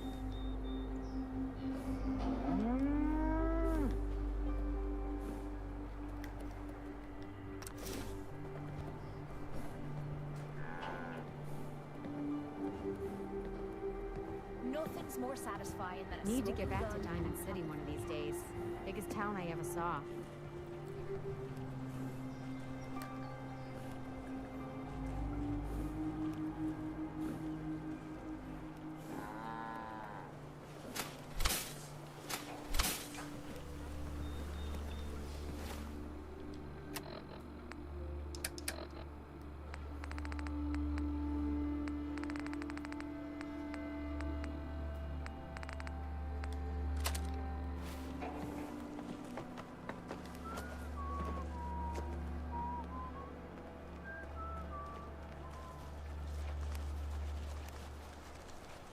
What do you know? I hope to make me a second printing press while you're at it.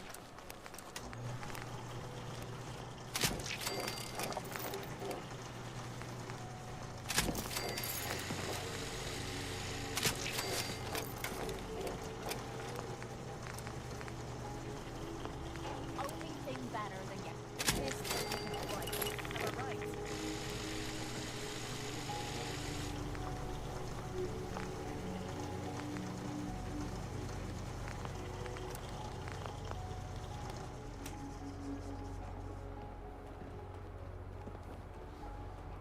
You look like someone. You know what? Since we talked, What have you got to trade today? Babe, am I imprisoning you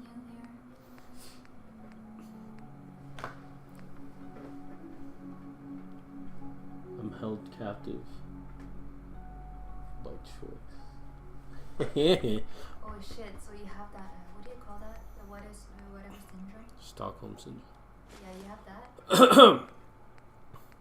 I don't know. Maybe I do.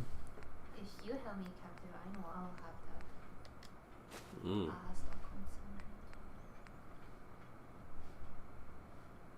Every single day I'll have nothing in my brain but just asking for green bugs. I feel bad.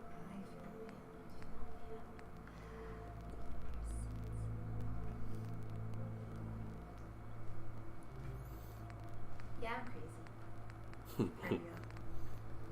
Mm. Are you sure it's okay, baby? I made the choice.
Mm-hmm.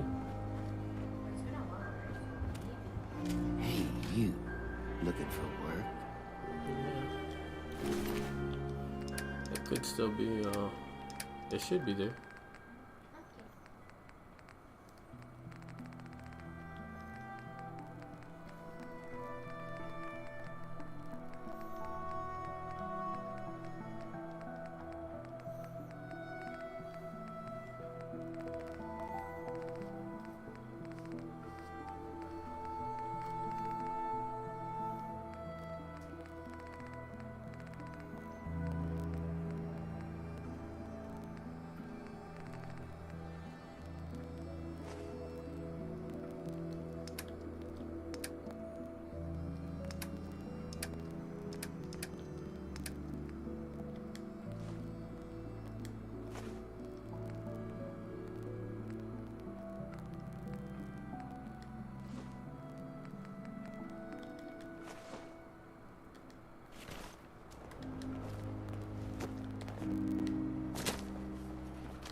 Another special update. No, it wasn't Bobby No-Nose who offed AJ and his goons.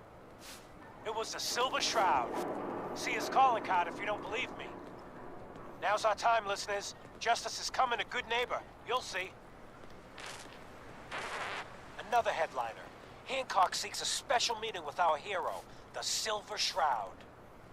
Whatever it's about, be careful, Shroud. We're all with you. Galaxy News Radio. When evil walks the streets of Boston, one man lurks in the shadows, shielding the innocent, judging the guilty. That guardian is the Silver Shroud. Today's episode, a slaying in Scully Square. Just down this alley. Well, well, well. Looks like someone got lost on the wrong side of the tracks.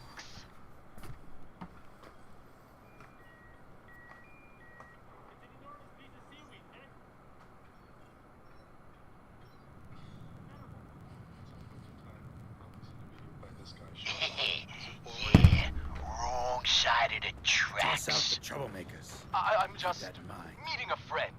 No business of yours. Perhaps I'll just call him. Now, if you'll excuse me.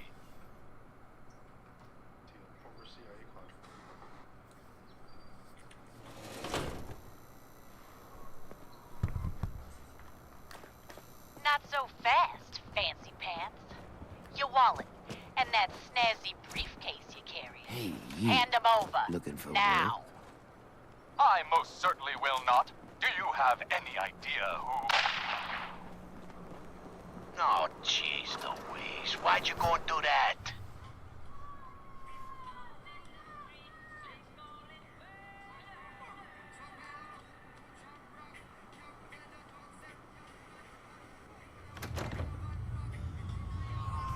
Cause he could have made us, that's why. Wait. You want to spend another stretch in the pokey? Now, let's see what's in this fancy case. In the harbor? Jeez. No. I heard everything. Look, I don't want no trouble. Any cause for suspicion. Stone cold killer when I see them. Be back. Guess what someone tells me? Some costume freak is operating in Good Neighbor. And the kicker is, it ain't me. How should I feel about this? This neighborhood is ill. I am the cure. You're priceless. Like the Silver Shroud himself walked out of a comic book in the Mike Den. Just priceless. You've been busy scaring people, bashing in a few faces. I respect that, so far. But I gotta ask, one freak to another. Why the getup? Many have sought to pierce the shroud, to no avail. You just don't stop. Stay you, pal. The lowlifes you took out all belong to the same asshole. And that asshole's planning some old-fashioned revenge on you. You dig? Fortunate for you, I want Sinjin to take a dirt nap. He's taken 2-bit raider outfits and made them scary. Small fish now, but if left alone... He will be judged for his crimes. Trust me, he needs a lot of judging. Got a lead on 2 of his own, Smiling Kate and Northy. Smiley is gathering a posse to take you out. And Northy is just running scared. Hired himself some goons and is holding up in Prospect. Just keep piling those body bags up until you find the location of the big guy himself. Getting rid of Sinjin helps you too. Some appreciation is in order. I'll throw you some caps up front to help with the cause. Once you deal with Sinjin, then I'll show you some more gratitude on the back end. You feel me?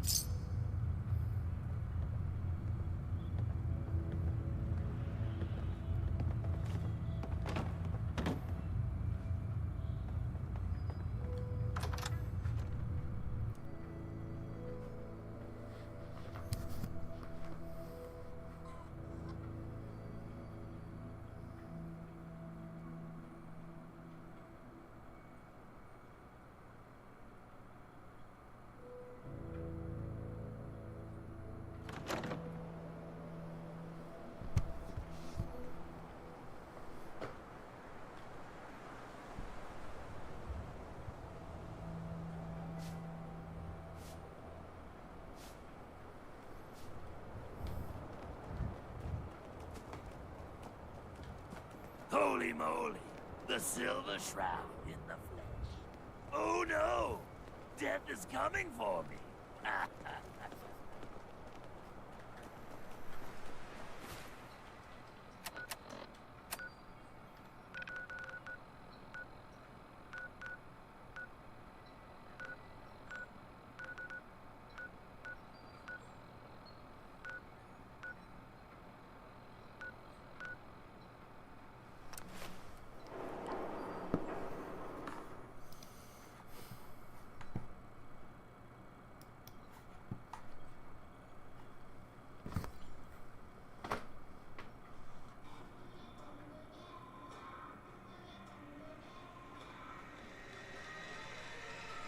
Hey, sounds very sus. What is that? Squid Game?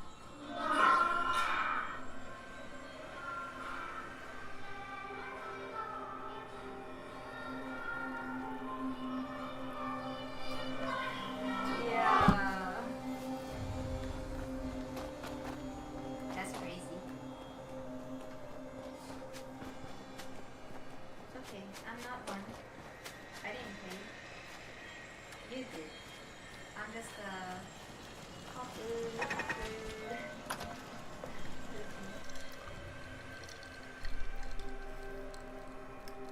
You know when you're hungry, I'll make this food. Yes, please. Now? Mm-hmm. Already? Yeah, it's like already 6. It's past 6. Yeah, but we ate late, baby. We ate at 3 p.m. Fine. Yeah, it'll take you about an hour or so to... Yeah, you're right.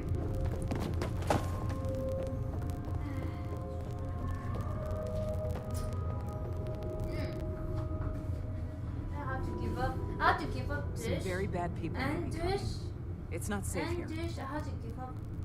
Oh, okay. What you wink at me? Oh. Please, don't come any closer.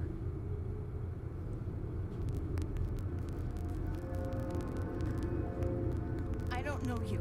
Just go away.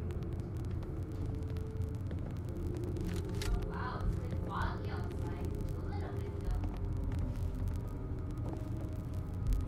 though. Hey, Go ahead, sir. go check that out. Correct. I don't know you. Just go away.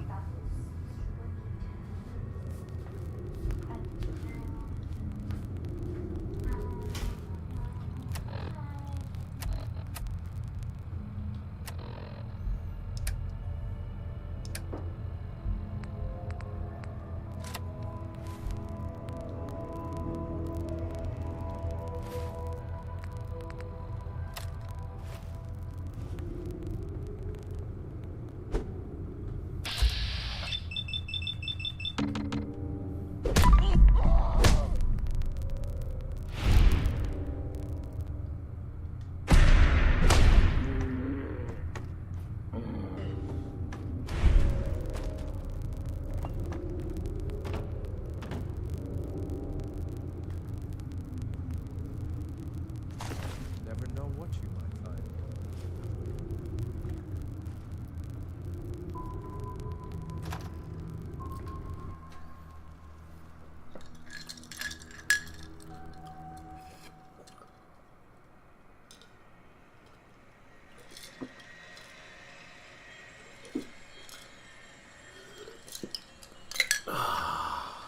Oh, so refreshing.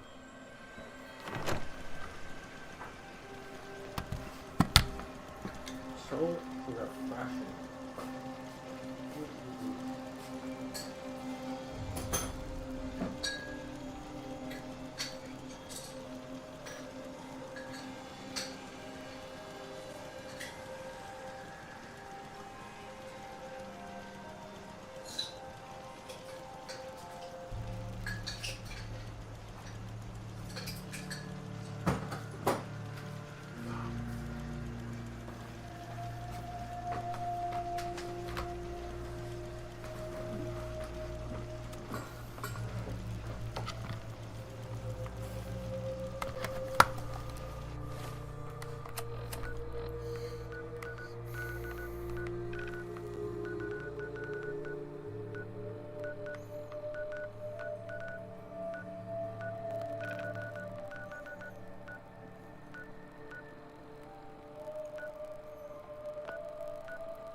Riskiest trades in NBA history. Back in 2018, the Toronto Raptors made one of the riskiest moves in NBA history. They angered many fans and players when they traded away their most loyal player, DeMar DeRozan, along with Jakob Bertel and a draft pick, to the San Antonio Spurs. In return, they got Kawhi Leonard, a player coming off an injury and who has a reputation for getting injured often. This trade was a massive gamble, especially since Kawhi only had 1 year left on his contract and it was almost obvious he wouldn't resign in Toronto. But there was a good reason behind why Toronto took this risk. You see, in the years leading up to this trade, the Raptors had been consistently eliminated from the playoffs by LeBron James, even when they were the #1 seed, giving Toronto the nickname of LeBronto. However, in 2018, LeBron moved to the Western Conference to join the Lakers, so this was the perfect opportunity for the Raptors to risk it all for a championship run. But what happened next was nothing short of legendary. You see, Kawhi didn't just join the Raptors, he transformed them. Despite playing only 60 regular season games to manage his injury, he averaged 26.6 points, 7.3 rebounds, and dominated on both ends of the floor. Then in the playoffs, he hit one of the most iconic shots in NBA history, a buzzer beater that bounced on the rim 4 times before dropping in, making it the first Game 7 playoff buzzer beater in NBA history. He then went on to lead the Raptors to defeat the Warriors super team in the finals, ending the dynasty that dominated the NBA for the past 5 years, and he became the first player to win Finals MVP in both conferences, but then he left to the Clippers a few weeks later. Riskiest trades in NBA. I've had more than one runner's trail go cold in Bunker Hill.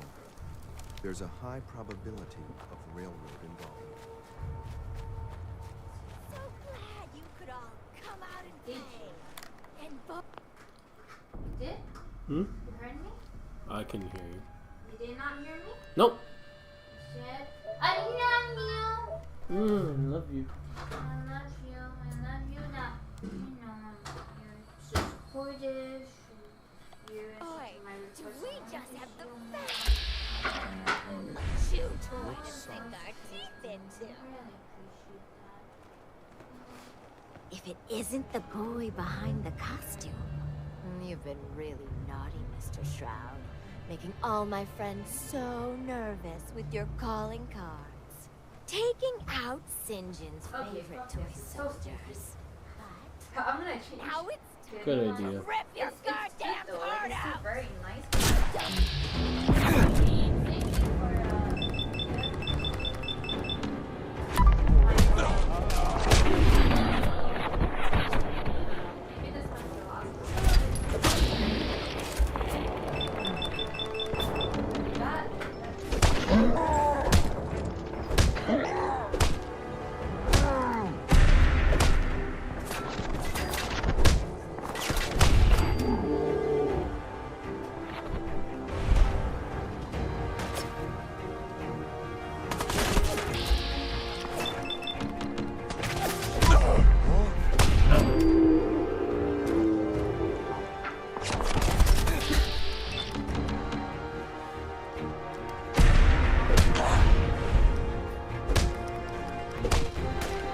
Water? No, I'm good. I want to savor the taste.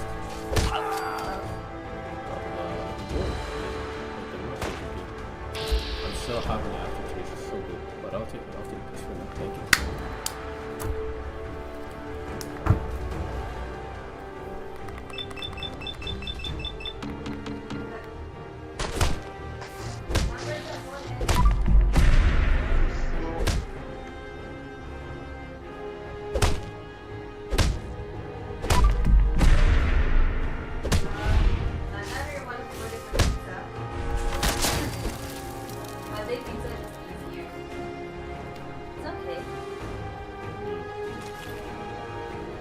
Oh shit. Oh my god.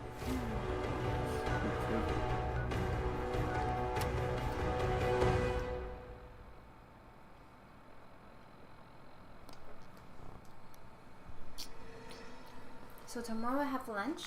We'll try to have it a bit early. Let's not wake up in the afternoon. I really hope. I have lunch. Oh, we're waking in the afternoon for sure. Oh no, don't say that, bitch. I'm being realistic here. Yeah, but it just like, it feels like the whole day just got wasted. Yeah, but the night wasn't. Yeah, I know. It's just the day feels wasted when you want to go out and you're like, oh, what's the point of going out now that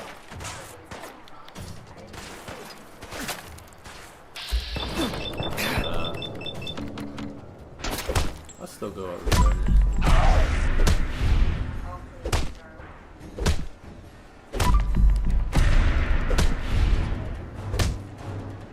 Oh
Saint mercy! I do not like this.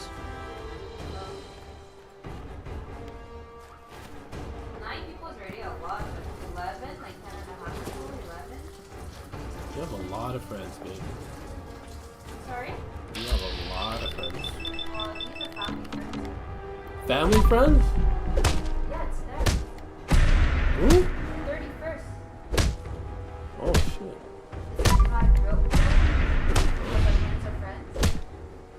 Your parents are friends? Oh my. Like my parents, you know, like before we were born, they're all friends.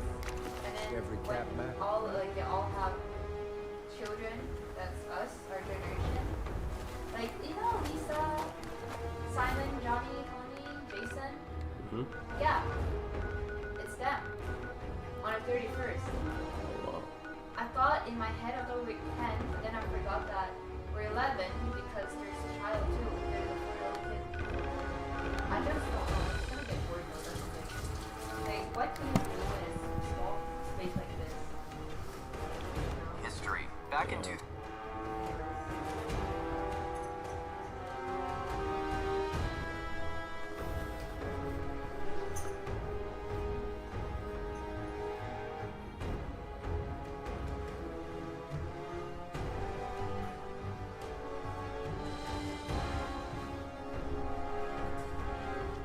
It's not really considered like I would have been friends with them if it wasn't for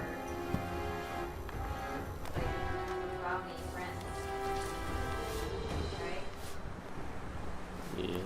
Like you met majority of my friends already, and that's excluding Nancy, Amanda, like Carmen, and the other girl like Faye. Well, Faye is I don't know. It's more like acquaintance-ish, friend-ish. Sweet pickle, brother. Yeah. So all of these are pretty much all the friends I have.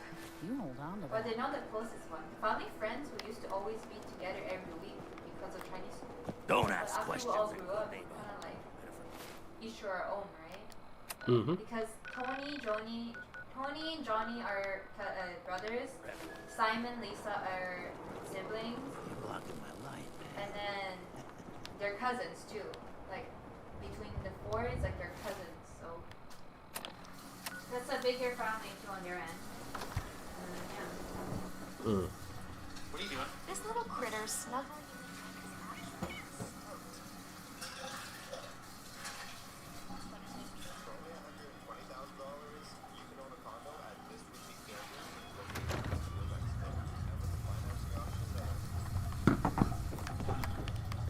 If you're sticking around, you'll need to join a crew. Right here, Bobby No-Nos is looking. Always a catch with the No-Nos, but she pays.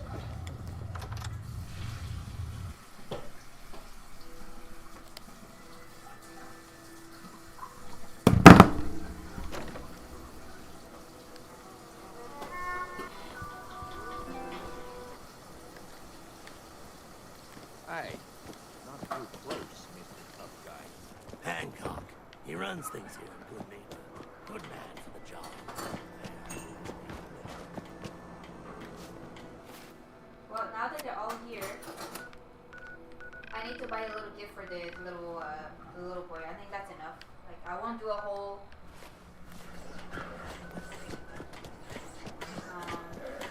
What is it? He needs something to take Like the edge games and off. prizes anymore. I'll just do like, oh, here's the gift for the little kid. I think that's enough. Mm. Just don't know what to get for a kid. Huh, I'm not good at it.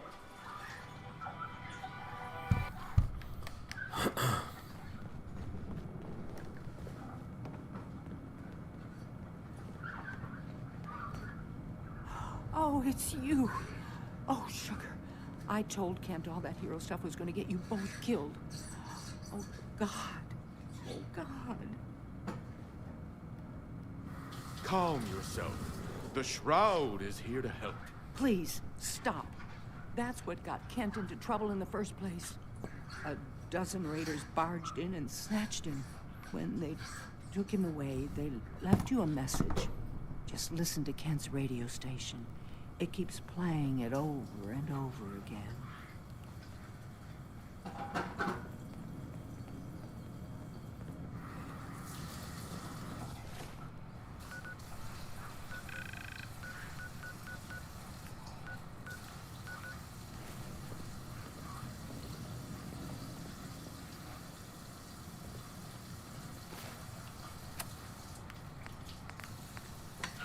What are you doing?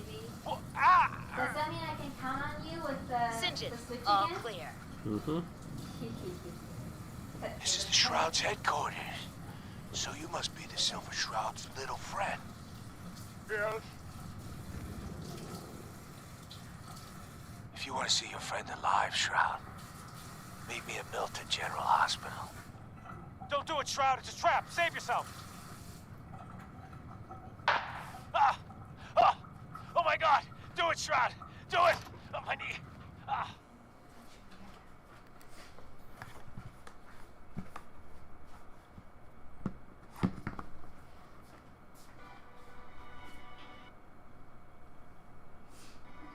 Alright guys, I think Android might win the Zoom competition here in China.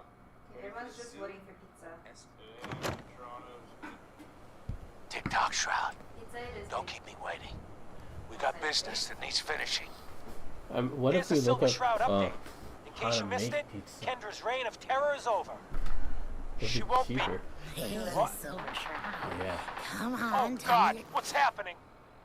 On your knees, dirtbag. I like the easier route. When it comes to serving, what are you I'd doing? rather be the hosting instead of making. Singe it. All clear. At most, I can bake. This is the Shroud's head. Bake for them. Secret identity. Sorry, I'm just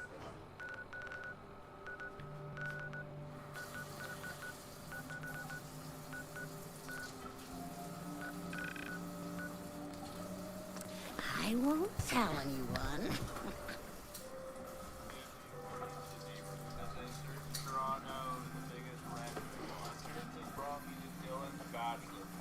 Comes in at a whopping 310 square feet and costs Dylan $1,800 a month. $1,800, and this is the size of his bed. This unit can't fit a twin. It can't even fit a singular human. How are you landlords gonna make a person sleep in this tiny of a bed and live this close to paradise? How is this what $1,800 gets you in Toronto? Fine if you think your place is a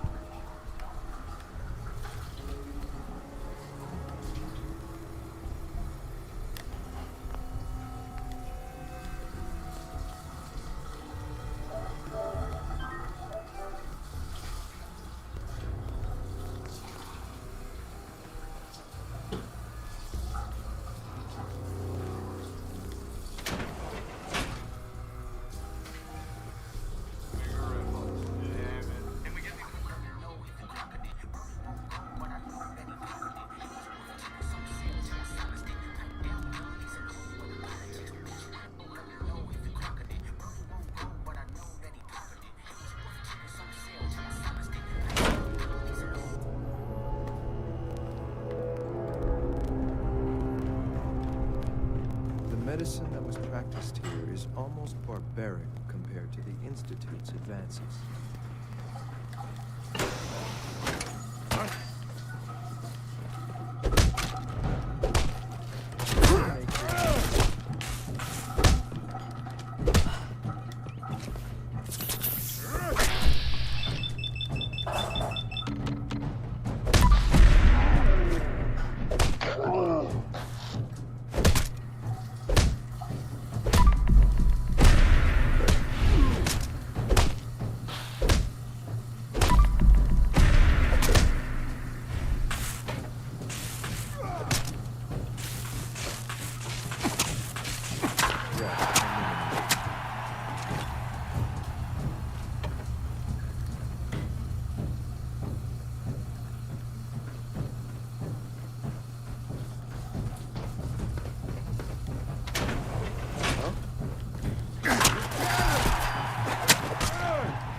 What the? Get some, motherfucker!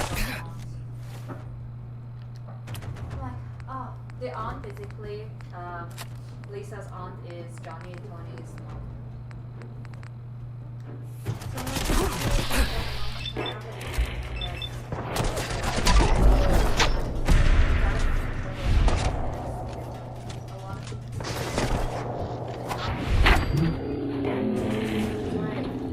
Your presence.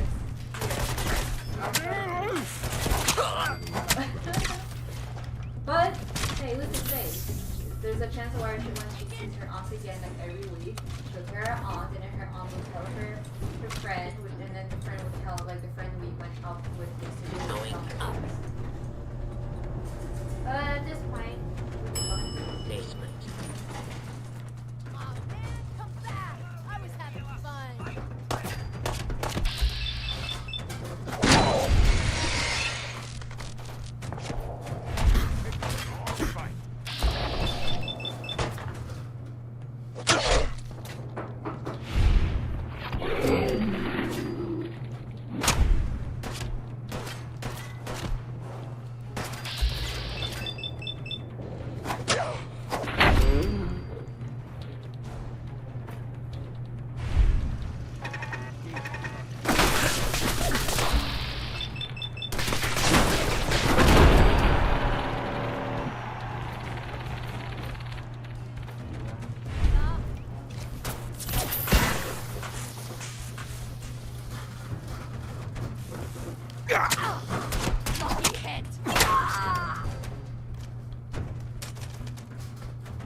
Disappearing act, huh?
Say it again.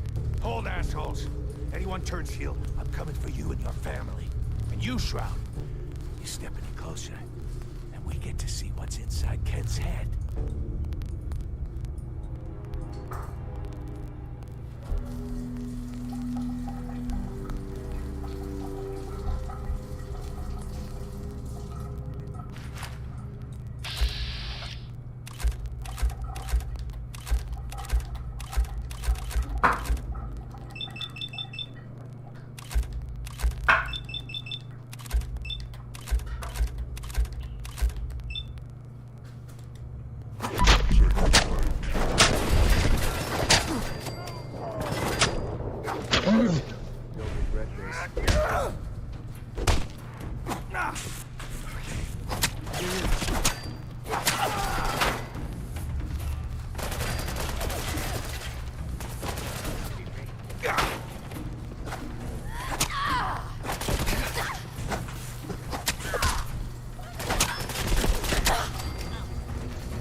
Say it again. Hold, assholes. Anyone turns heel, I'm coming for you and your family. And you, Shroud, you step any closer, and we get to see what's inside Kent's head. You shield yourself behind an innocent.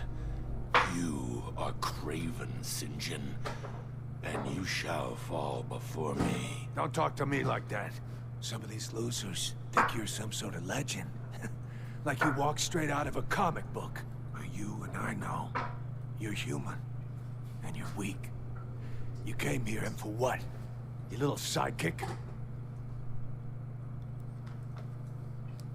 I have cut a path through all your thugs. Who can truly say I'm not the Shroud? Don't listen, man. He's a phony. So what's gonna happen is this. I'm going to kill Kent. Then we're gonna shoot the hell out of you. Nothing's gonna be left but paste.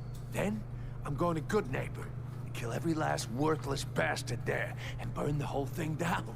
No one screws with St. John.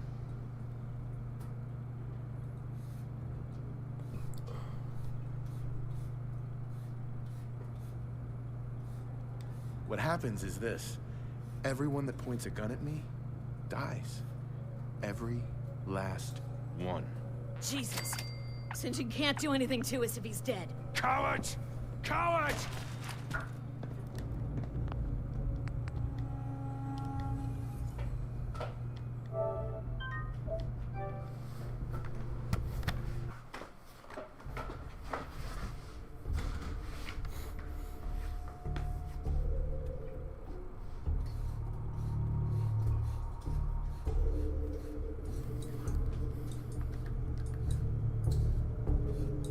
Say it again. Hold, assholes. Anyone turns heel, I'm coming for you and your family.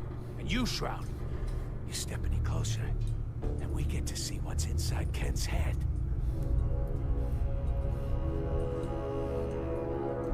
You shield yourself behind an innocent. Don't talk to me like that.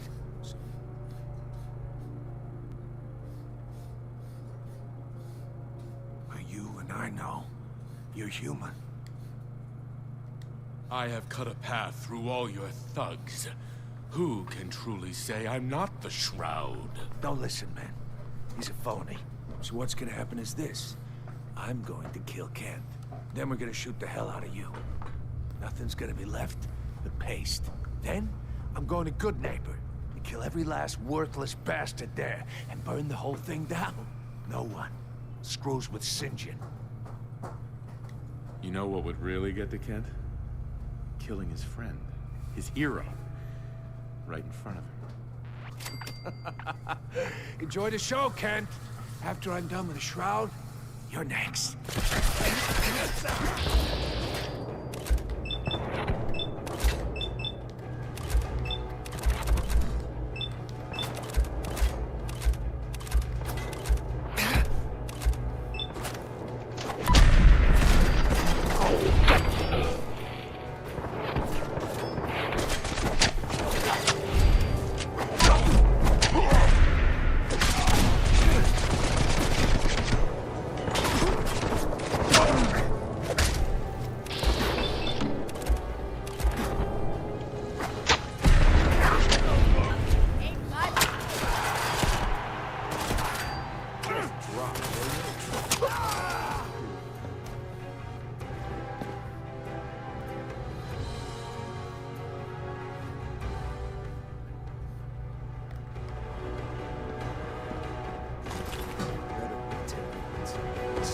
Kent. I've never been so happy to see anyone in my entire life.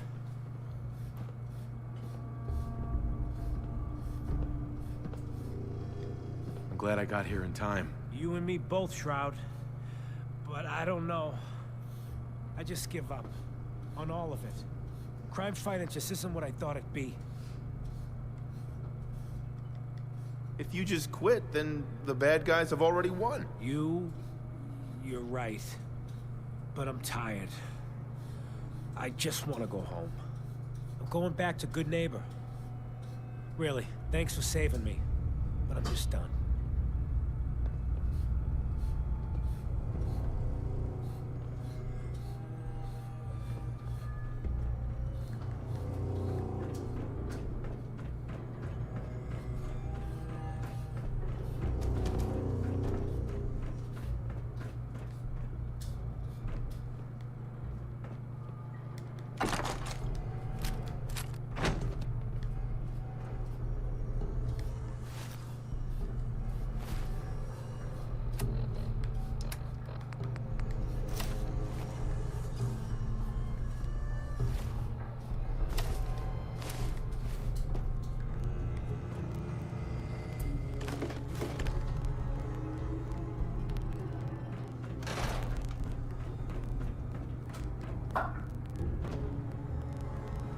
Kent.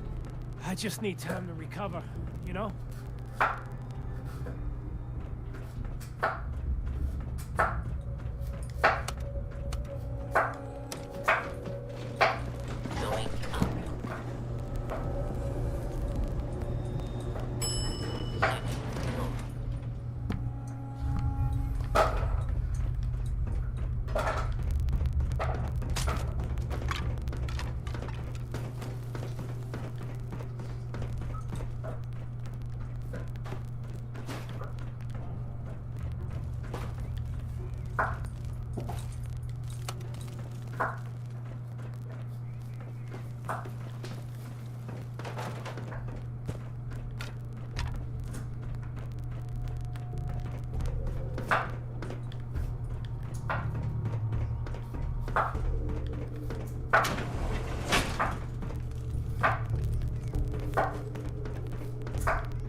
Watch where you swing.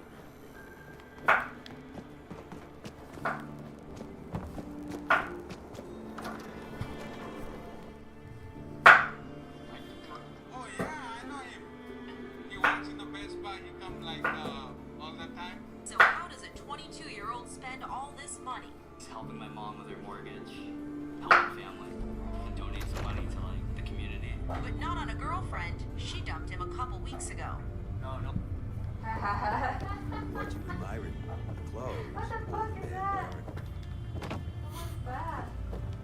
Not on a girlfriend. She dumped me a few weeks ago.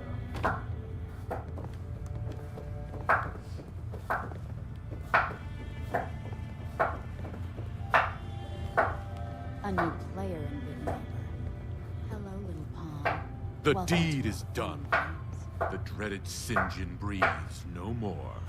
All by your lonesome, you took down the big bad St. John. I just need time to recover, you know? One more day. Take this for the effort. You played your part in serving justice to those most deserving of it. I'm gonna miss these little conversations. Ah, Ken, my man. Why the long face? You got what you wanted. I was tortured. Almost died. It's not like the radio plays at all. Hey, who hasn't been tortured from time to time? The price of throwing down with the man is always a few scars. Pick yourself up. Good Neighbor's just a bit safer thanks to the two of you. What would the Shroud be without his faithful friend, Red Reinhardt? This means a lot to me. I'm gonna need some time to heal, you know? Could be good. But then I got a special project in I don't even know how to just for you.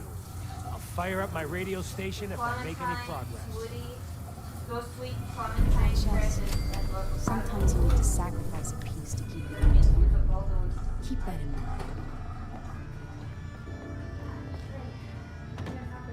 It's safe, right, to bake it on this without the parchment paper? Can I do that?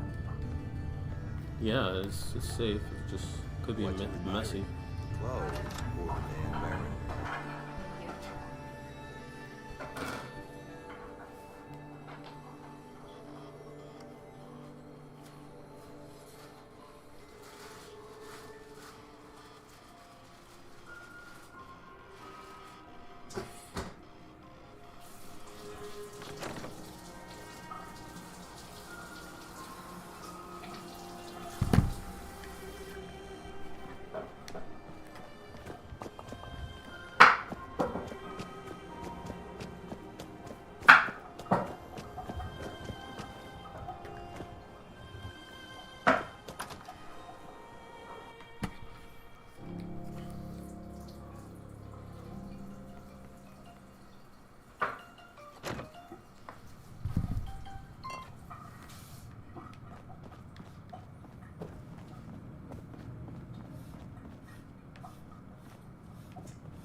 Babe, after we finished that Squid Game, did you ever have dreams about it on that night? No. No?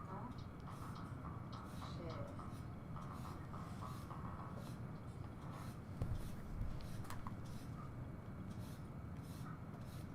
Hey. I've been thinking about what you and Hancock said. I've decided I can't give up, but I'm no fighter. Maybe at least I can keep tinkering, though, to try to make your shroud costume even better.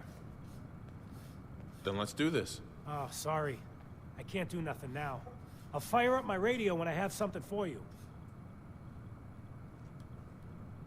Hey. Sorry, Shroud. I don't have any upgrades ready.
Maybe one day I could...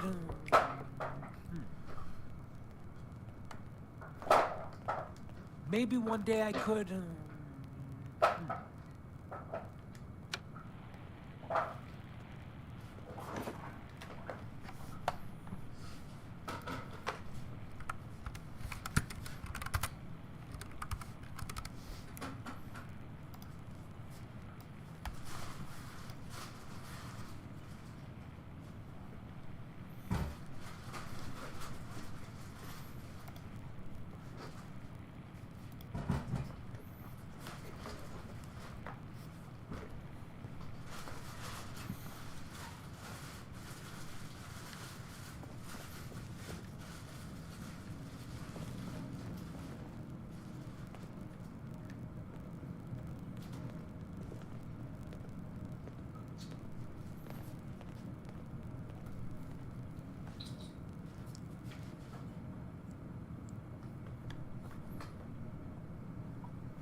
get to be the Shroud. Yay.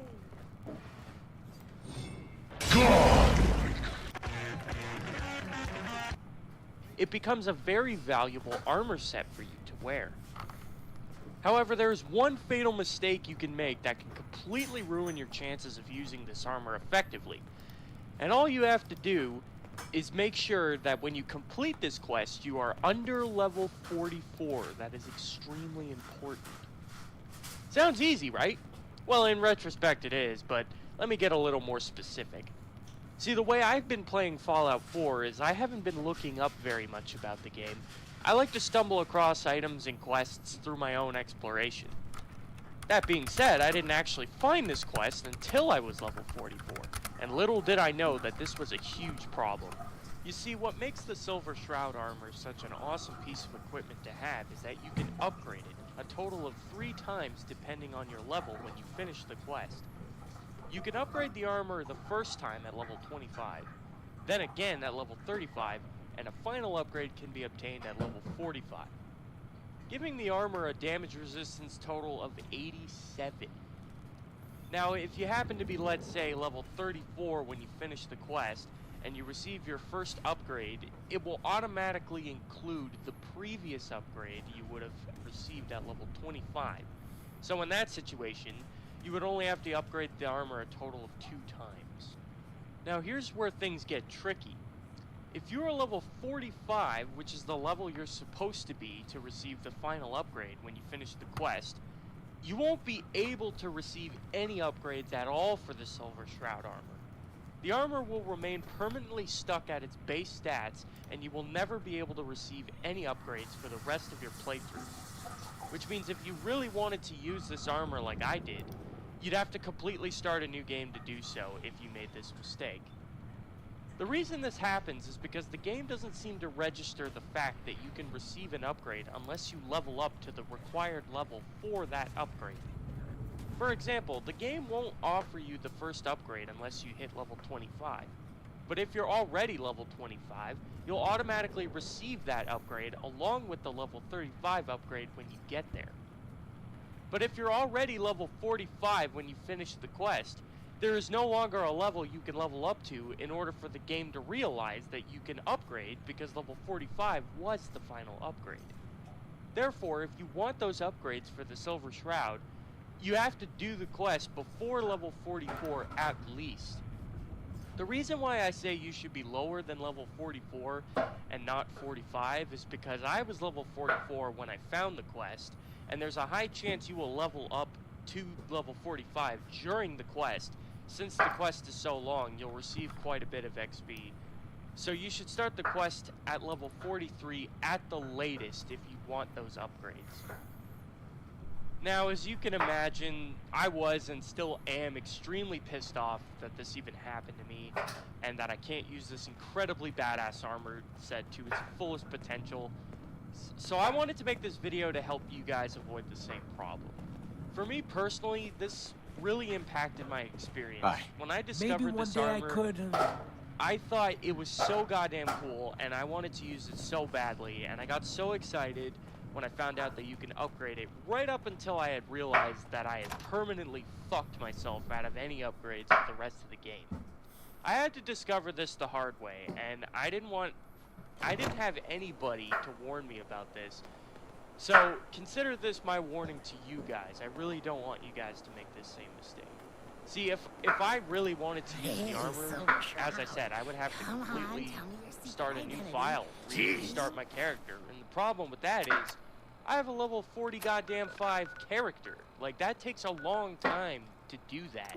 But that did not come over like a couple days of gameplay. I've been playing for a while. Not to mention, I've built this character to be my main file. I'm doing everything on this character.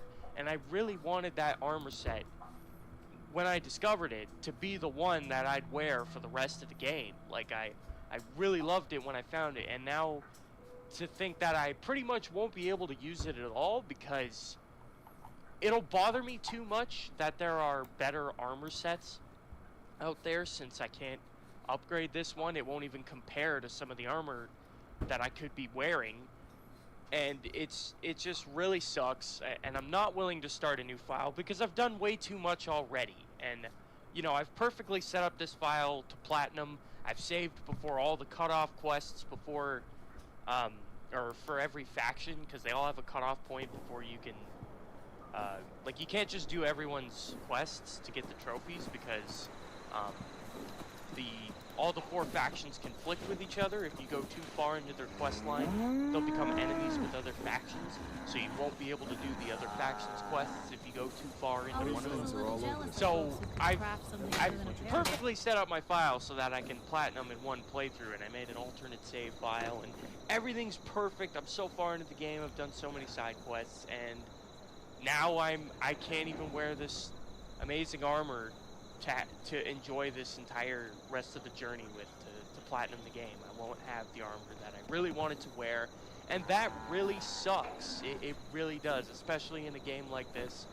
You know, I want to play it the way I want to play it, and I won't get to do that. So I feel really passionate about the fact that this happened. I really hate that this happened, and some of you guys won't think it's that big of a deal, but to me, this just really sucks.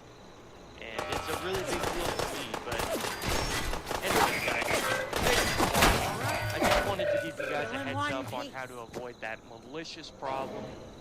If any of you guys are also planning on using the Silver Shroud armor, and if you guys enjoyed this video, you can go ahead and like and subscribe. I'd really appreciate it.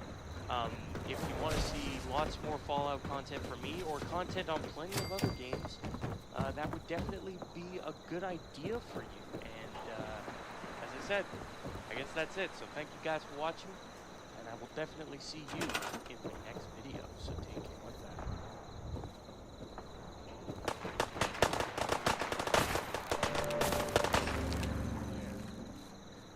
What's up, guys? JV2017 here, and I am bringing you a new Fallout 4 tips and tricks video. And we are continuing my companion guide series with everyone's favorite Diamond City reporter. Just a quick reminder, guys, this is your hub for daily Fallout 4 content here on YouTube, so make sure to subscribe if you haven't already, and stay tuned on my channel for daily Fallout 4 tips and tricks videos. Today I'm sharing my companion guide for Piper, the Commonwealth journalist who is quite literally obsessed with the news and finding the truth. And in this video, we'll discuss how to get Piper, what her special stats are, how to max out her affinity, and finally the effectiveness of her companion perk. But before we begin, let's talk about Piper's background. She grew up in a smaller settlement outside of the Commonwealth with her father, who was a member of the local militia, and her younger sister, Nat. One day, her father was found dead after he discovered that the captain of the settlement allowed raiders to attack the place in exchange for serial loot. So Piper decided to expose the truth by making wanted papers and distributing them throughout the settlement, which caused reports to throw out the captain and murder her father.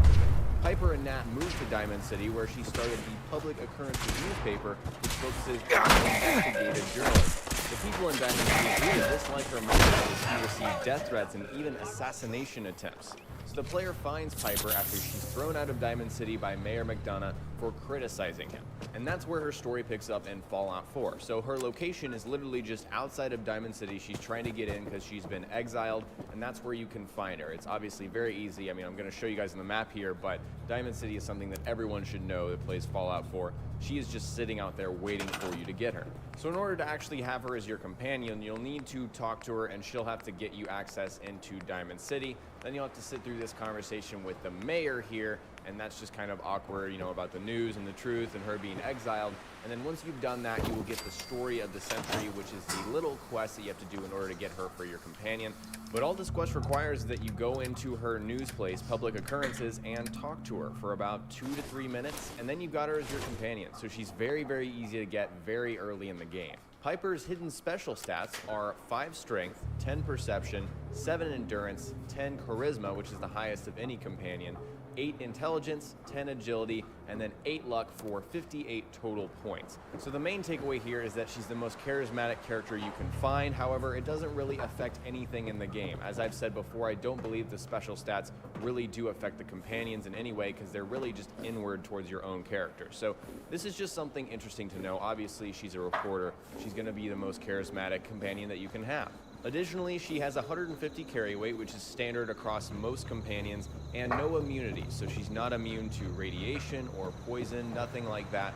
She's just a human, so that's normal. Moving on, let's talk about companion affinity with Piper. So you'll do things out in the world, you make certain choices, dialogue, actions, and Piper will react to those things, and she'll tell you what she thinks in the top left corner. So you'll see Piper liked that, she disliked that, she loved that, she hated that. All of those things affect an invisible meter that you can't actually find in the game, which is frustrating, but it's out of 1,000 points. So for example, if you do something she likes, it'll go up. Something she hates, it'll go down even more than if she just disliked that. Once you max out that invisible affinity bar, you will gain access to her companion perk, which is something we'll talk about towards the end of the video. But also keep in mind, once you get it, you have it, and then you can take another companion with you. You'll still have her perk. However, you have to remain in good standing with her. If you do something she doesn't like over and over, you may lose that maximum affinity and therefore lose the perk. Piper is also romanceable, and she doesn't care if you're a male or a female. She likes both genders, so if you want to go after that, you absolutely can. You'll just need the maximum affinity to do so. With regards to affinity, Piper does have specific preferences and opinions on how she's going to react to certain things, and you can actually predict that. So you can play in a certain way as to increase her affinity or decrease it if you want to do that for whatever reason. So starting us off is her general affinity. These are general ways that you can treat people out in the world, and then Piper will react accordingly. So first off, she likes when the player is generous or mean, which is kind of weird. So you kind of have to strike a balance between being generous in some situations and mean in others in order to increase her affinity that way. She also dislikes it when the player is selfish, peaceful, or violent, which is kind of a weird cocktail of reactions. I'm not sure why she's like that. Of course, she is a character, so she is complex, but the idea is that if you want to get her affinity up by using her general affinity opinions, then you'll need to be generous and help people out instead of being selfish. You'll need to be mean in situations where the player can be mean or peaceful, and then you don't want to be violent. Piper just does not like that. She also has more specific affinity preferences, which is pretty much her likes and dislikes in regards to how the player does certain things, certain actions out in the world. So for example, she likes it when the player heals dog meat, which is something a lot of the morally good characters like. And she also likes it when the player picks unowned locks. So these are just locks out in the world, ones that are not owned by friendly players. I'm pretty sure if a raider owns a lock, she's going to be fine with it. But for example, you're not going to be able to pick a lock in Diamond City and her like it. She will actually dislike that. And that brings us to her dislikes. She doesn't like it when the player eats corpses, which is hilarious. That's also for pretty much every good character. None of them like that. She also doesn't like it when you murder non-hostile people. She doesn't like it when you pick owned locks. Like I said, for Diamond City, if you try to pick like Arturo's lock for his house, she's not gonna like that. She also doesn't like it when you steal anything or pickpocket anyone. So if you're playing an evil character and you don't want to deal with all that, I totally understand. There's actually a way to boost her affinity up, and this is a method you can actually use for several morally good characters in the comfort of your own settlement. In order to do this, you'll need a few things. First, you'll need dog meat and Piper. So you'll need to get dog meat from Red Rocket. That's obviously really easy to do. I'm sure a lot of you already have them by the time you're getting Piper. And you'll need plenty of stim packs. So you need three things: Piper, dog meat, and plenty of stim packs at your settlement of choice. Once you've got that, you need to make sure that dog meat is your companion instead of Piper, but just make sure you send Piper to the same settlement that you're at so that she's in the same area. Also, you may need to make a bell. This bell ring, you can ring it in order to get all the people in your settlement in one location. I'm sure you guys are familiar, but it's really easy to make. It only requires wood and steel, which is something we should have at every single settlement. So the point of that is to make sure that Piper and dog meat are in the same vicinity. And the reason you want dog meat as your companion is we're going to be shooting him and then healing him over and over and over. So in order for Piper to like that, dog meat has to be, near Piper. That's the point of the bell. So you're going to shoot dog meat until he goes down and requires a stim pack. So this is the action that Piper will like, and she'll say that she likes it in the top left of the screen, as you can see right now. So once you've actually done that and brought dog meat back up, you're going to pause the game and then make a quick save, not a normal save. This doesn't work with a normal save. You'll just need to make sure that you're doing a quick save.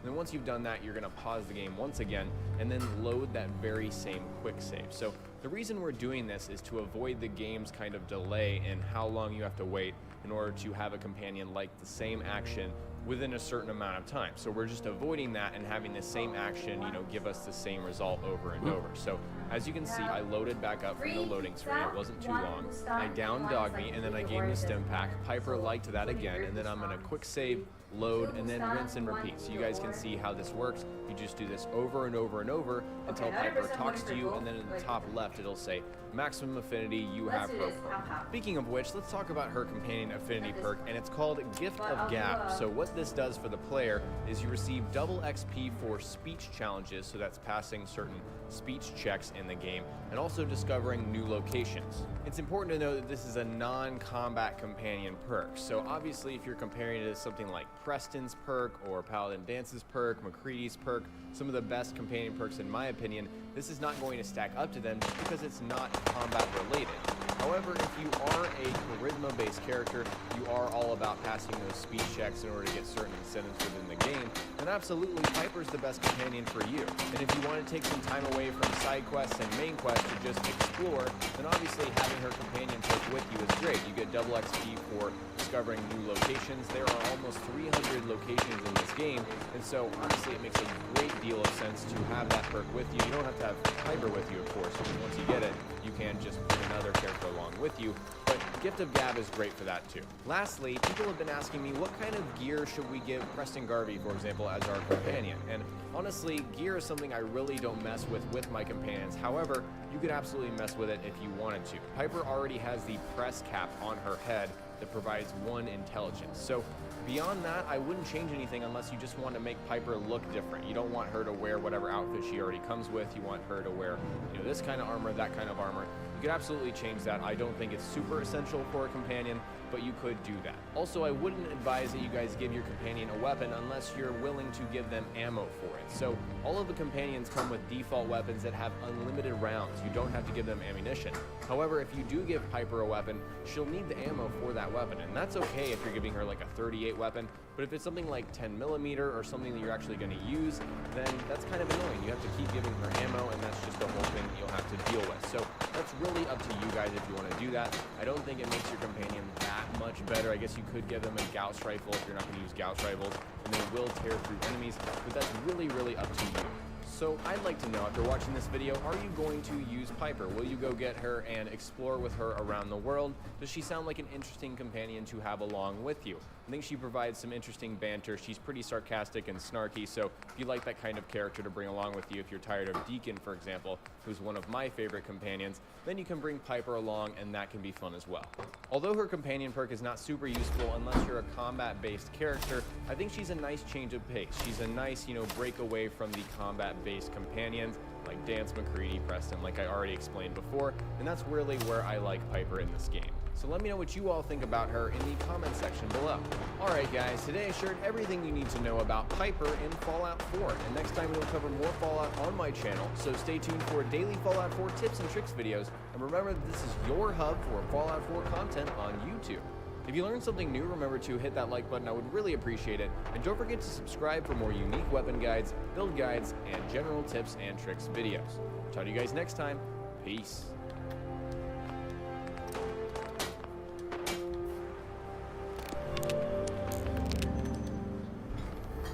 What's up guys, JV2017 here, and I'm bringing you a new Fallout 4 tips and tricks video. And this time I'm continuing my companion guide series with Deacon, who's probably my favorite companion in the game.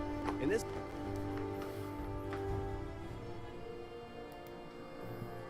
Hey, what's up guys, it's the Dark Churro, and in this video I'm going to be showing you how you could upgrade the Silver Shroud costume. To do so, you have to go right here in the memory den in Good Neighbor, and you need the Silver Shroud costume, of course, otherwise there's really no point. So you go here, right, and you talk to Kent Connolly, and the only way you can upgrade this costume is if he survives the Silver Shroud quest line. And the best way to do that, which was the way I did it, was you have to convince the guy to kill you first, and then you kill him, and then Kent Connolly goes free, and then he comes back here and he starts his little radio station again. But every once in a while he will actually announced on his radio that he has a present for the Silver Shroud, which is an armor upgrade. And there are a total of 3 upgrades, one at level 25, one at level 35, and one at level 45. But if you choose to do so, you can upgrade it all at once at level 45. So before the first upgrade, the Silver Shroud value of the costume is really low. It's about 40 value. But then once you do the final upgrade, it turns the value into 1,000, which is very good. It's really cool. And also the damage resistance, the ballistic damage before is really low. It's about 15 on both ballistic and energy weapon. But once you do the final upgrade, it turns it into 87 damage ballistic resistance and 80 damage energy weapon resistance. But it's really good. It's very light. Plus, it gives you a bonus to your agility and your perception, which is very cool. And it looks cool, and it's actually very helpful. It also does reduce damage from humans by 15%. Again, the only way to upgrade it is if Kent Connolly survives the quest line. If he doesn't survive, then you can't upgrade and it stays stuck. Again, when you do upgrade it, it turns from the Silver Shroud costume to the Silver Shroud armor. It's actually a very good armor, and it's even good if late into the game. I'm level 46 right now, and I'm still using it. It's really good. All you have to do after he upgrades it for you, he does take it out of your inventory, and he puts it back in, and it becomes the Silver Shroud armor, and does lots of protection for your body. So thank you for watching, and I'll see you in the next video.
Me is something that like a SWAT team might wear, especially that helmet piece. After all, it is kind of like this combination of like blue and I guess like the visor is green, or maybe it makes you look like Master Chief in some way. I don't know. I thought it looked pretty cool. Now, it does vaguely and somewhat remotely.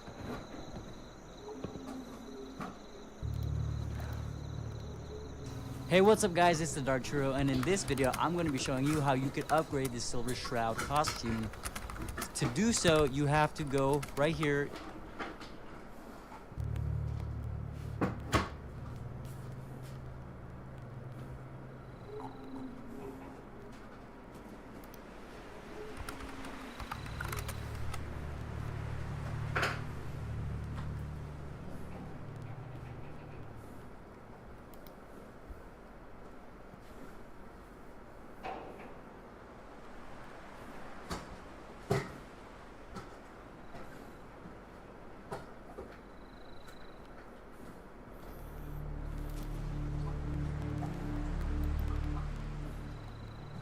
This video was created by Vinylic Puma of Vinylic Puma Gaming.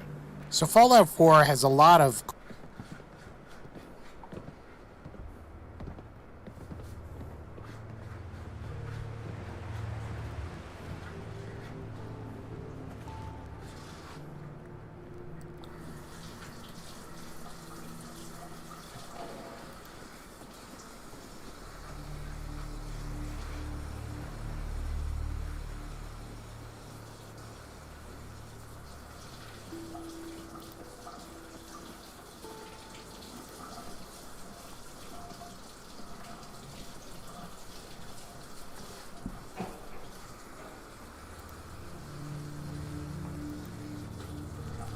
Chooms! It's cool talking about the best weapons to one-shot raiders with, but none of that matters if you look ugly doing it. So here are the top 3 best-looking armor sets you can get in Fallout 4. We'll start with the Silver Shroud costume based on the Boston Batman, and damn, is it nice. Black coat, matching hat and scarf, it's perfect for those going for a dark and handsome look. Hovering near a good neighbor to pick up the Silver Shroud radio to get it.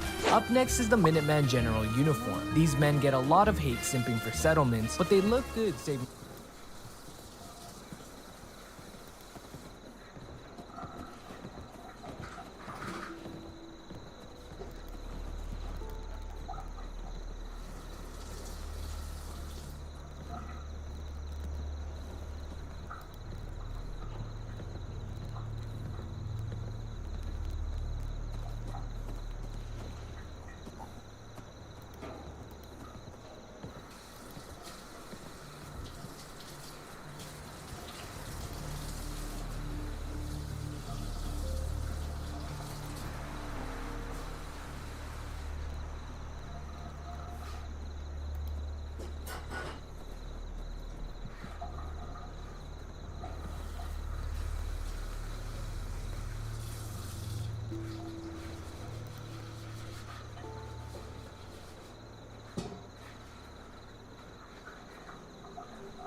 Yeah. Oh. When? Birthday. Birthday? Mm-hmm. Like years ago or last year? As a kid. Oh. You wanna do that again? Mm-hmm. As a date? Mm-hmm. Ew. Sounds cute.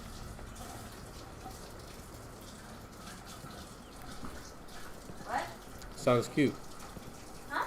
Sounds cute.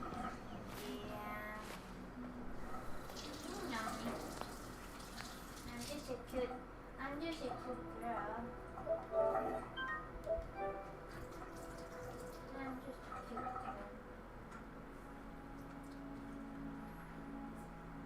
I'm just a cute girl.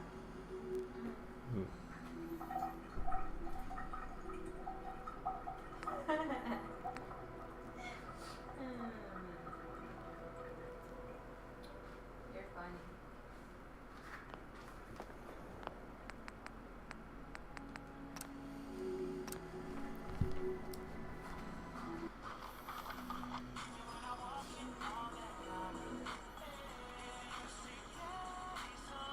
Who's home? Daddy's home? Daddy, chill. Want water, babe? Water. Hmm? Oh, I already have water here. Thanks.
Babe, what's the password to the Wi-Fi again? Is it one latte? No, that's Crunchyroll.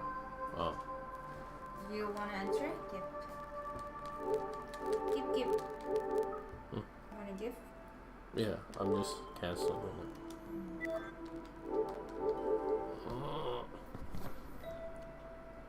It's taking forever. Thank you.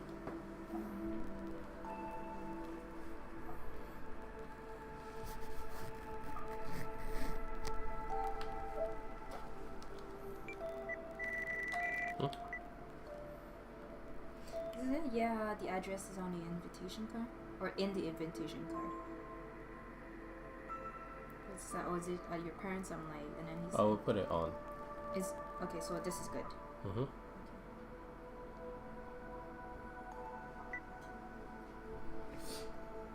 Alrighty.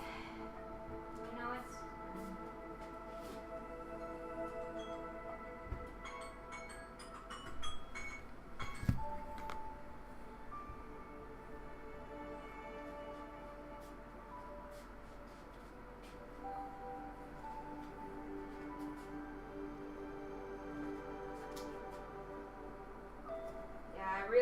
have the stove thingy. Silicone. That's a good idea. Yeah, like you mean the rubber, right?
Smoothie? Oh yeah, that'd be great.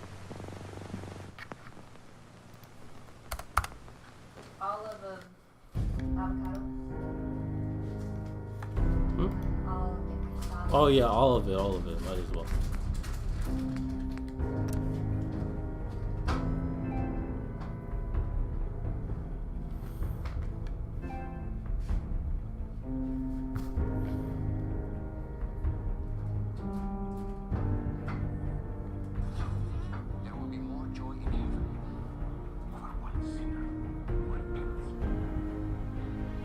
We also have a bit of dessert, like my mom's sago dessert, Carol sago dessert. Right? We'll have that. Yeah?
Babe, a lot of your arugula are yellow.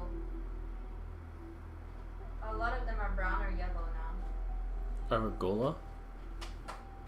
Oh. Might be time to throw it out. Well, yellow means you just discard those that are yellow, right?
Anything I can do?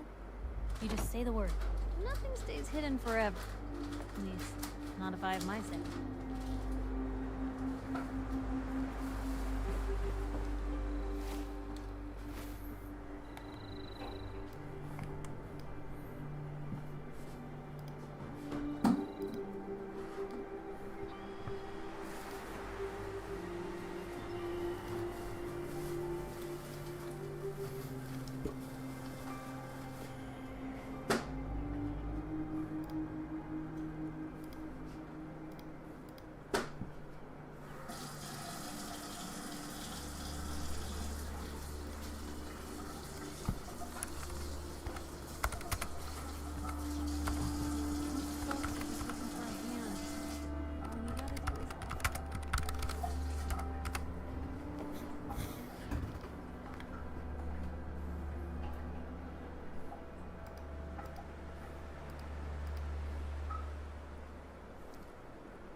like siblings, so Jason and Alec. Mm-hmm. One of them is more into, I don't know, like outside things, gym and whatnot. The other one's more, well, he does basketball too, but he will watch Korean shows, Korean dramas, and anime. Between Johnny and Tony, Tony is the pilot. Doesn't really watch like Korean shows, Korean dramas, anime, but Johnny does. Between Simon and Lisa, well, Lisa is more into other things too, and then Simon will be into like gaming, anime, and shows as well. And then I noticed with you too, it applies to you. I don't know about your brothers, like they're more outdoor, they're more like because of work, but you're more at home, so you have the chance to watch Korean stuff, anime, reading, but your brothers no. Did I nail it? Yeah. Are all siblings like that? The fuck? Baby, imagine if you had a sibling. Yeah. Oh. They could be outside all the time. Who? If you had a sibling. That other one will be outside? Well, I have a cousin, like the cousin from my dad's side. Oh, I know, they're siblings too. But yeah, between him and his sister too, like, it's the same thing. He was more into like playing League of Legends at the time, and now he has not much time, but all of that too. Mm-hmm.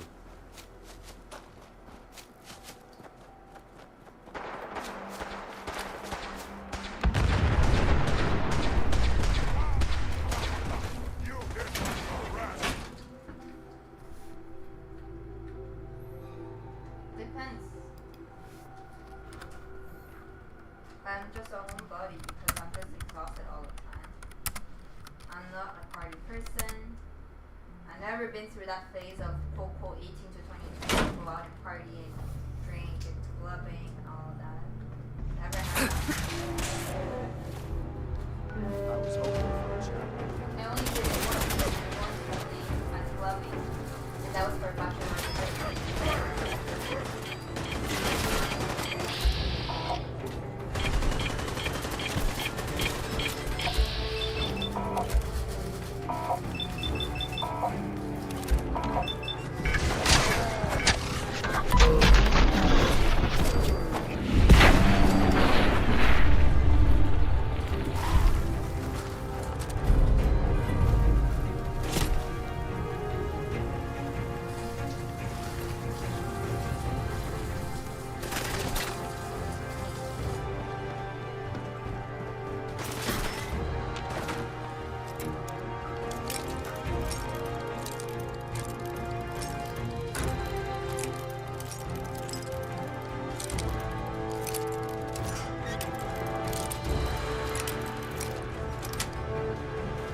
Got it.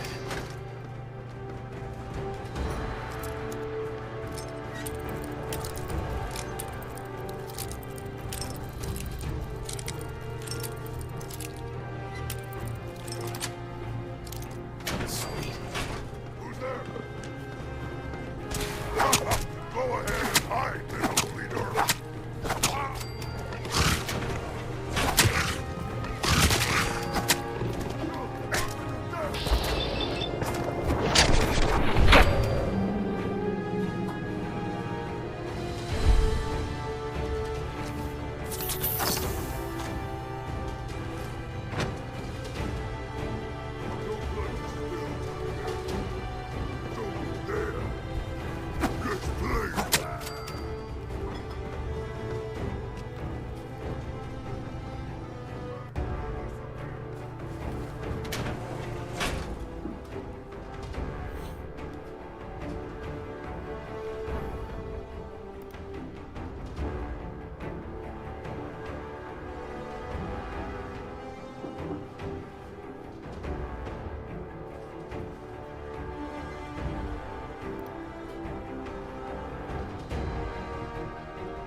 look at this, and it reminds me of Boomerang.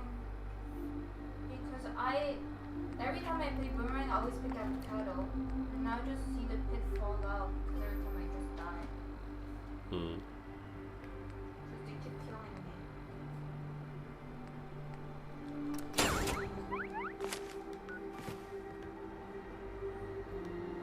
Wow. Oh my gosh.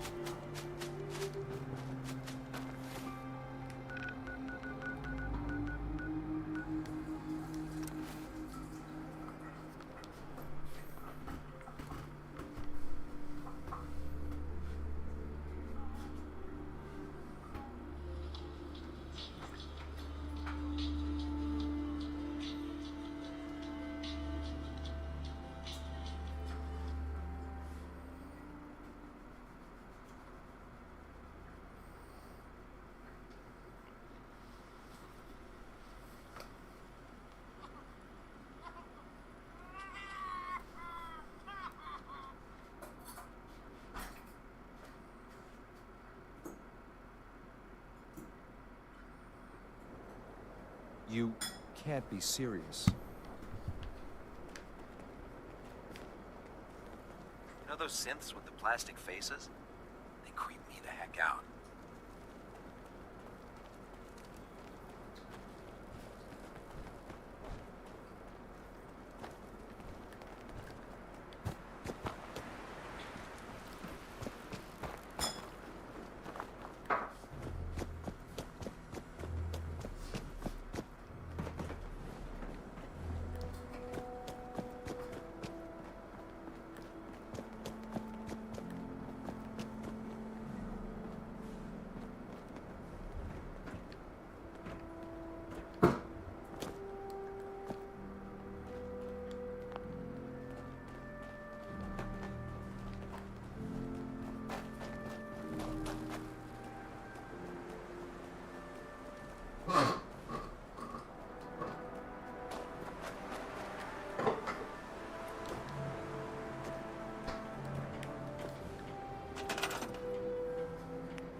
Stop the Institute. Max it for the Brotherhood. Ingram? That's all 4 actuators. Delivered and done. Nice work. Right on schedule. I've completed the restoration of Prime's basic functions, and he's ready to go. In fact, it's getting difficult to explain to the system why it can't move right now. Well, as soon as my scribes get those actuators in place, we'll have his arms and legs installed in no time. Which brings me to your next assignment. It won't be long before Prime can walk and talk, but he's missing one last important element. His nukes. Without them, his offensive systems aren't operating at peak capacity. Shouldn't be a problem. Just tell me where they are. I wish I could. Prime's bomb pack is fitted for Mark 28 nuclear bombs. The same type of bombs that were dropped from aircraft during the Great War. The Commonwealth was a major staging area for the military's air force, so we assumed we wouldn't have trouble finding them. But since we arrived, our scouting teams haven't located a single bomb. That's going to be a problem. Without a fully loaded nuke pack, Prime won't have the firepower to take on the Institute. Can I build the nukes like I built the actuators? I could build you 1,000 nuke casings, right now, but we've got nothing to put inside them. The Mark 28s have a specialized nuclear payload that requires the correct balance of fissile materials in order for them to detonate properly. In other words, I'd love to mix you a cocktail, but I'm all out of liquor. But before you give up hope, there's actually a silver lining here. Proctor Quinlan has located some records regarding a military installation, which was used as a nuclear weapons storage facility.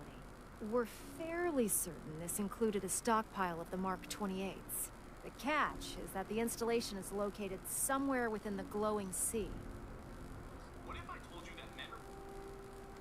I'll head out there immediately. Good, because that's exactly what we're asking you to do. Scribe Halen's established a communications point on the frontier of the glowing sea. I suggest you head out there first, and establish a signal protocol with her so that the nukes can be airlifted out once you've located them. Hopefully, by the time you've returned, we'll be ready to wake Prime up, and you can say hello. Good luck, Knight. To be frank,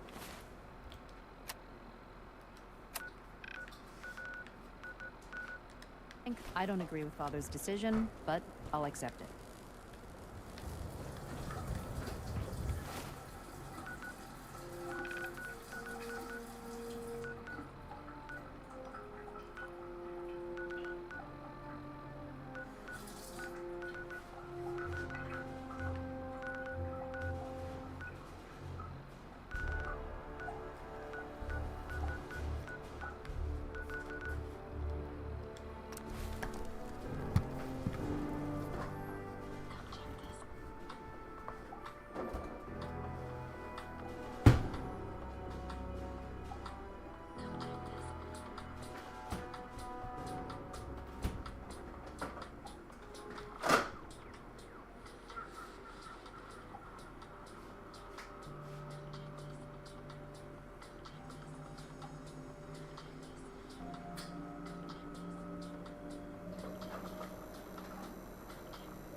Don't worry. I only test the weapons on customers I don't like. Feel free to browse. Right. Hmm? Sure. Let's take a look. Let's get you outfitted, killer. I don't remember. I don't There think. were 5, and now there are only 3. I don't think I do. There's only 3 left. That's strange. Okay. What if it was a cookie monster?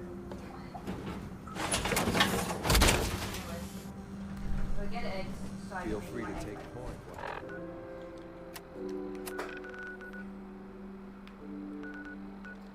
You're in that thing.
minute? Hey. Just point it out, sir. I'd still like to talk, if you can spare a minute. What's up? When Father told us about you, and who you were, it was clear he had certain biases. How could he not? He's your son, and proud of it. When he shared his plan for you to take his place, well, a lot of us thought that was more than just pride. It was narcissism. How would you, an outsider who knew nothing about us, run the Institute? We all had our doubts. Me, maybe more than most.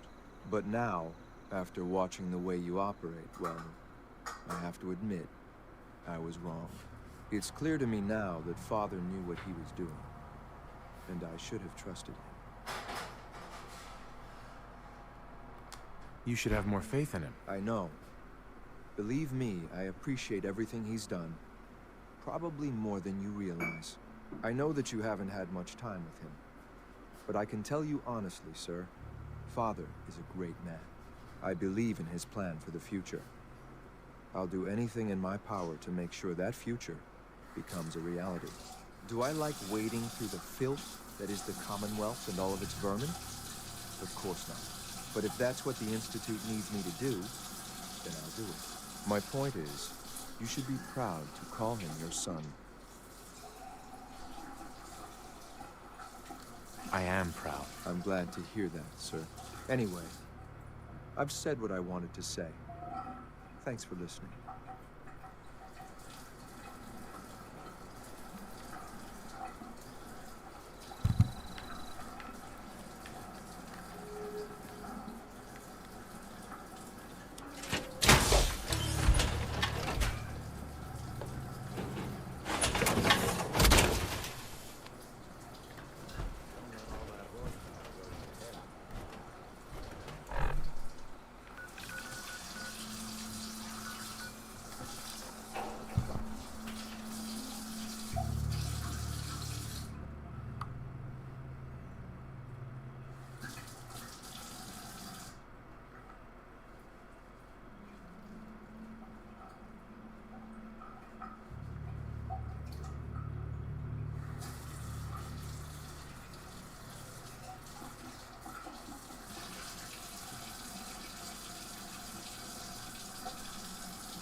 Scribe Halen. It's good to see you again, Knight. You've come a long way since you stumbled into the cave. Uh-huh. How've things been over there? Pretty well, actually. We've had the occasional synth attack, but so far we've been able to keep them from overrunning us. Thanks to the reinforcements and the air support, I'd say that site was secure. That's not surprising. After all, it's in good hands. I appreciate that. Anyway, I know you don't have time for small talk, so I'll get right to it. I've had the men set up the equipment we'll need to pinpoint you once you've found the bombs. We've rigged up this distress pulsar to emit a unique tone that we'll be listening for. When you find the bombs, plant the pulsar, and we'll handle the rest. After that, you should probably head back to Proctor Ingram and bring her your report.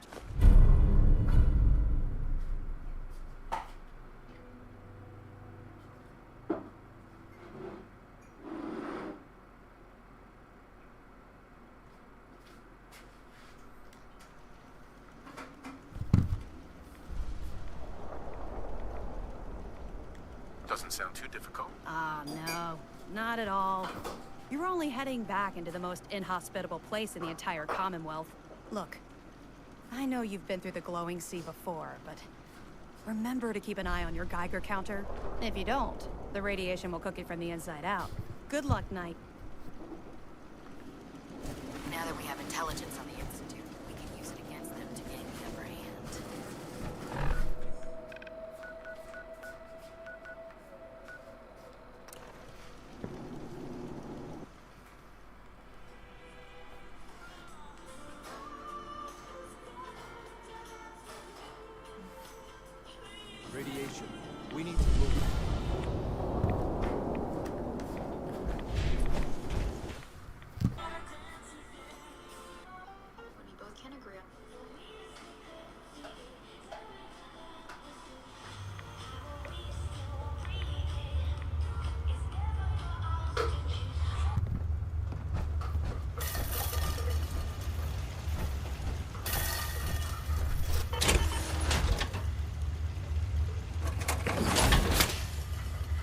Well, I'm glad to see the relay didn't completely vaporize you. It did. But I pulled myself together. I suppose you did. Now, what about the serum?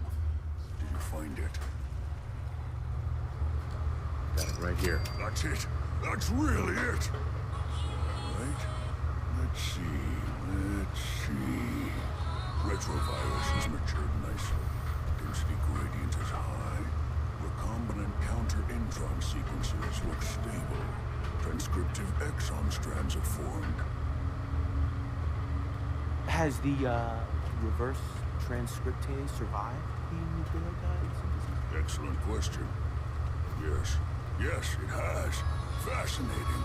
No, did you mean that as a joke? Well, it's time. There's only one way to test it.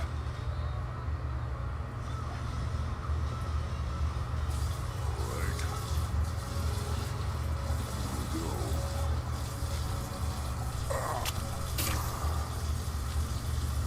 Now, we wait.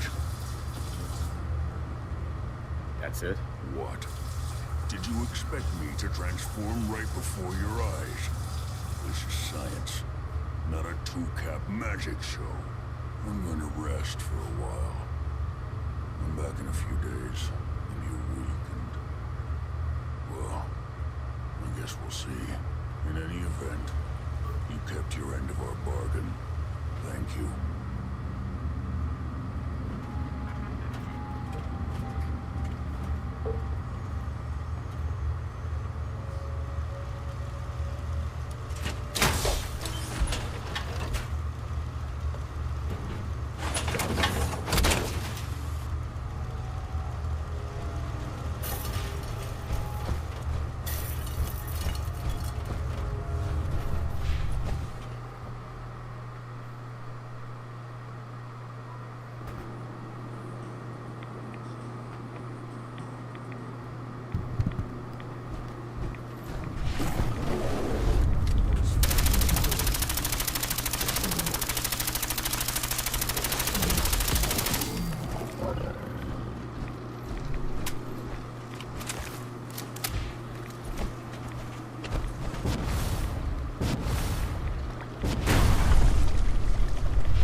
Ready?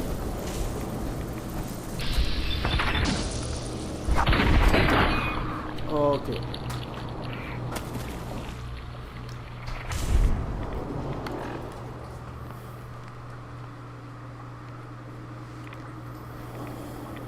I'm just gonna save this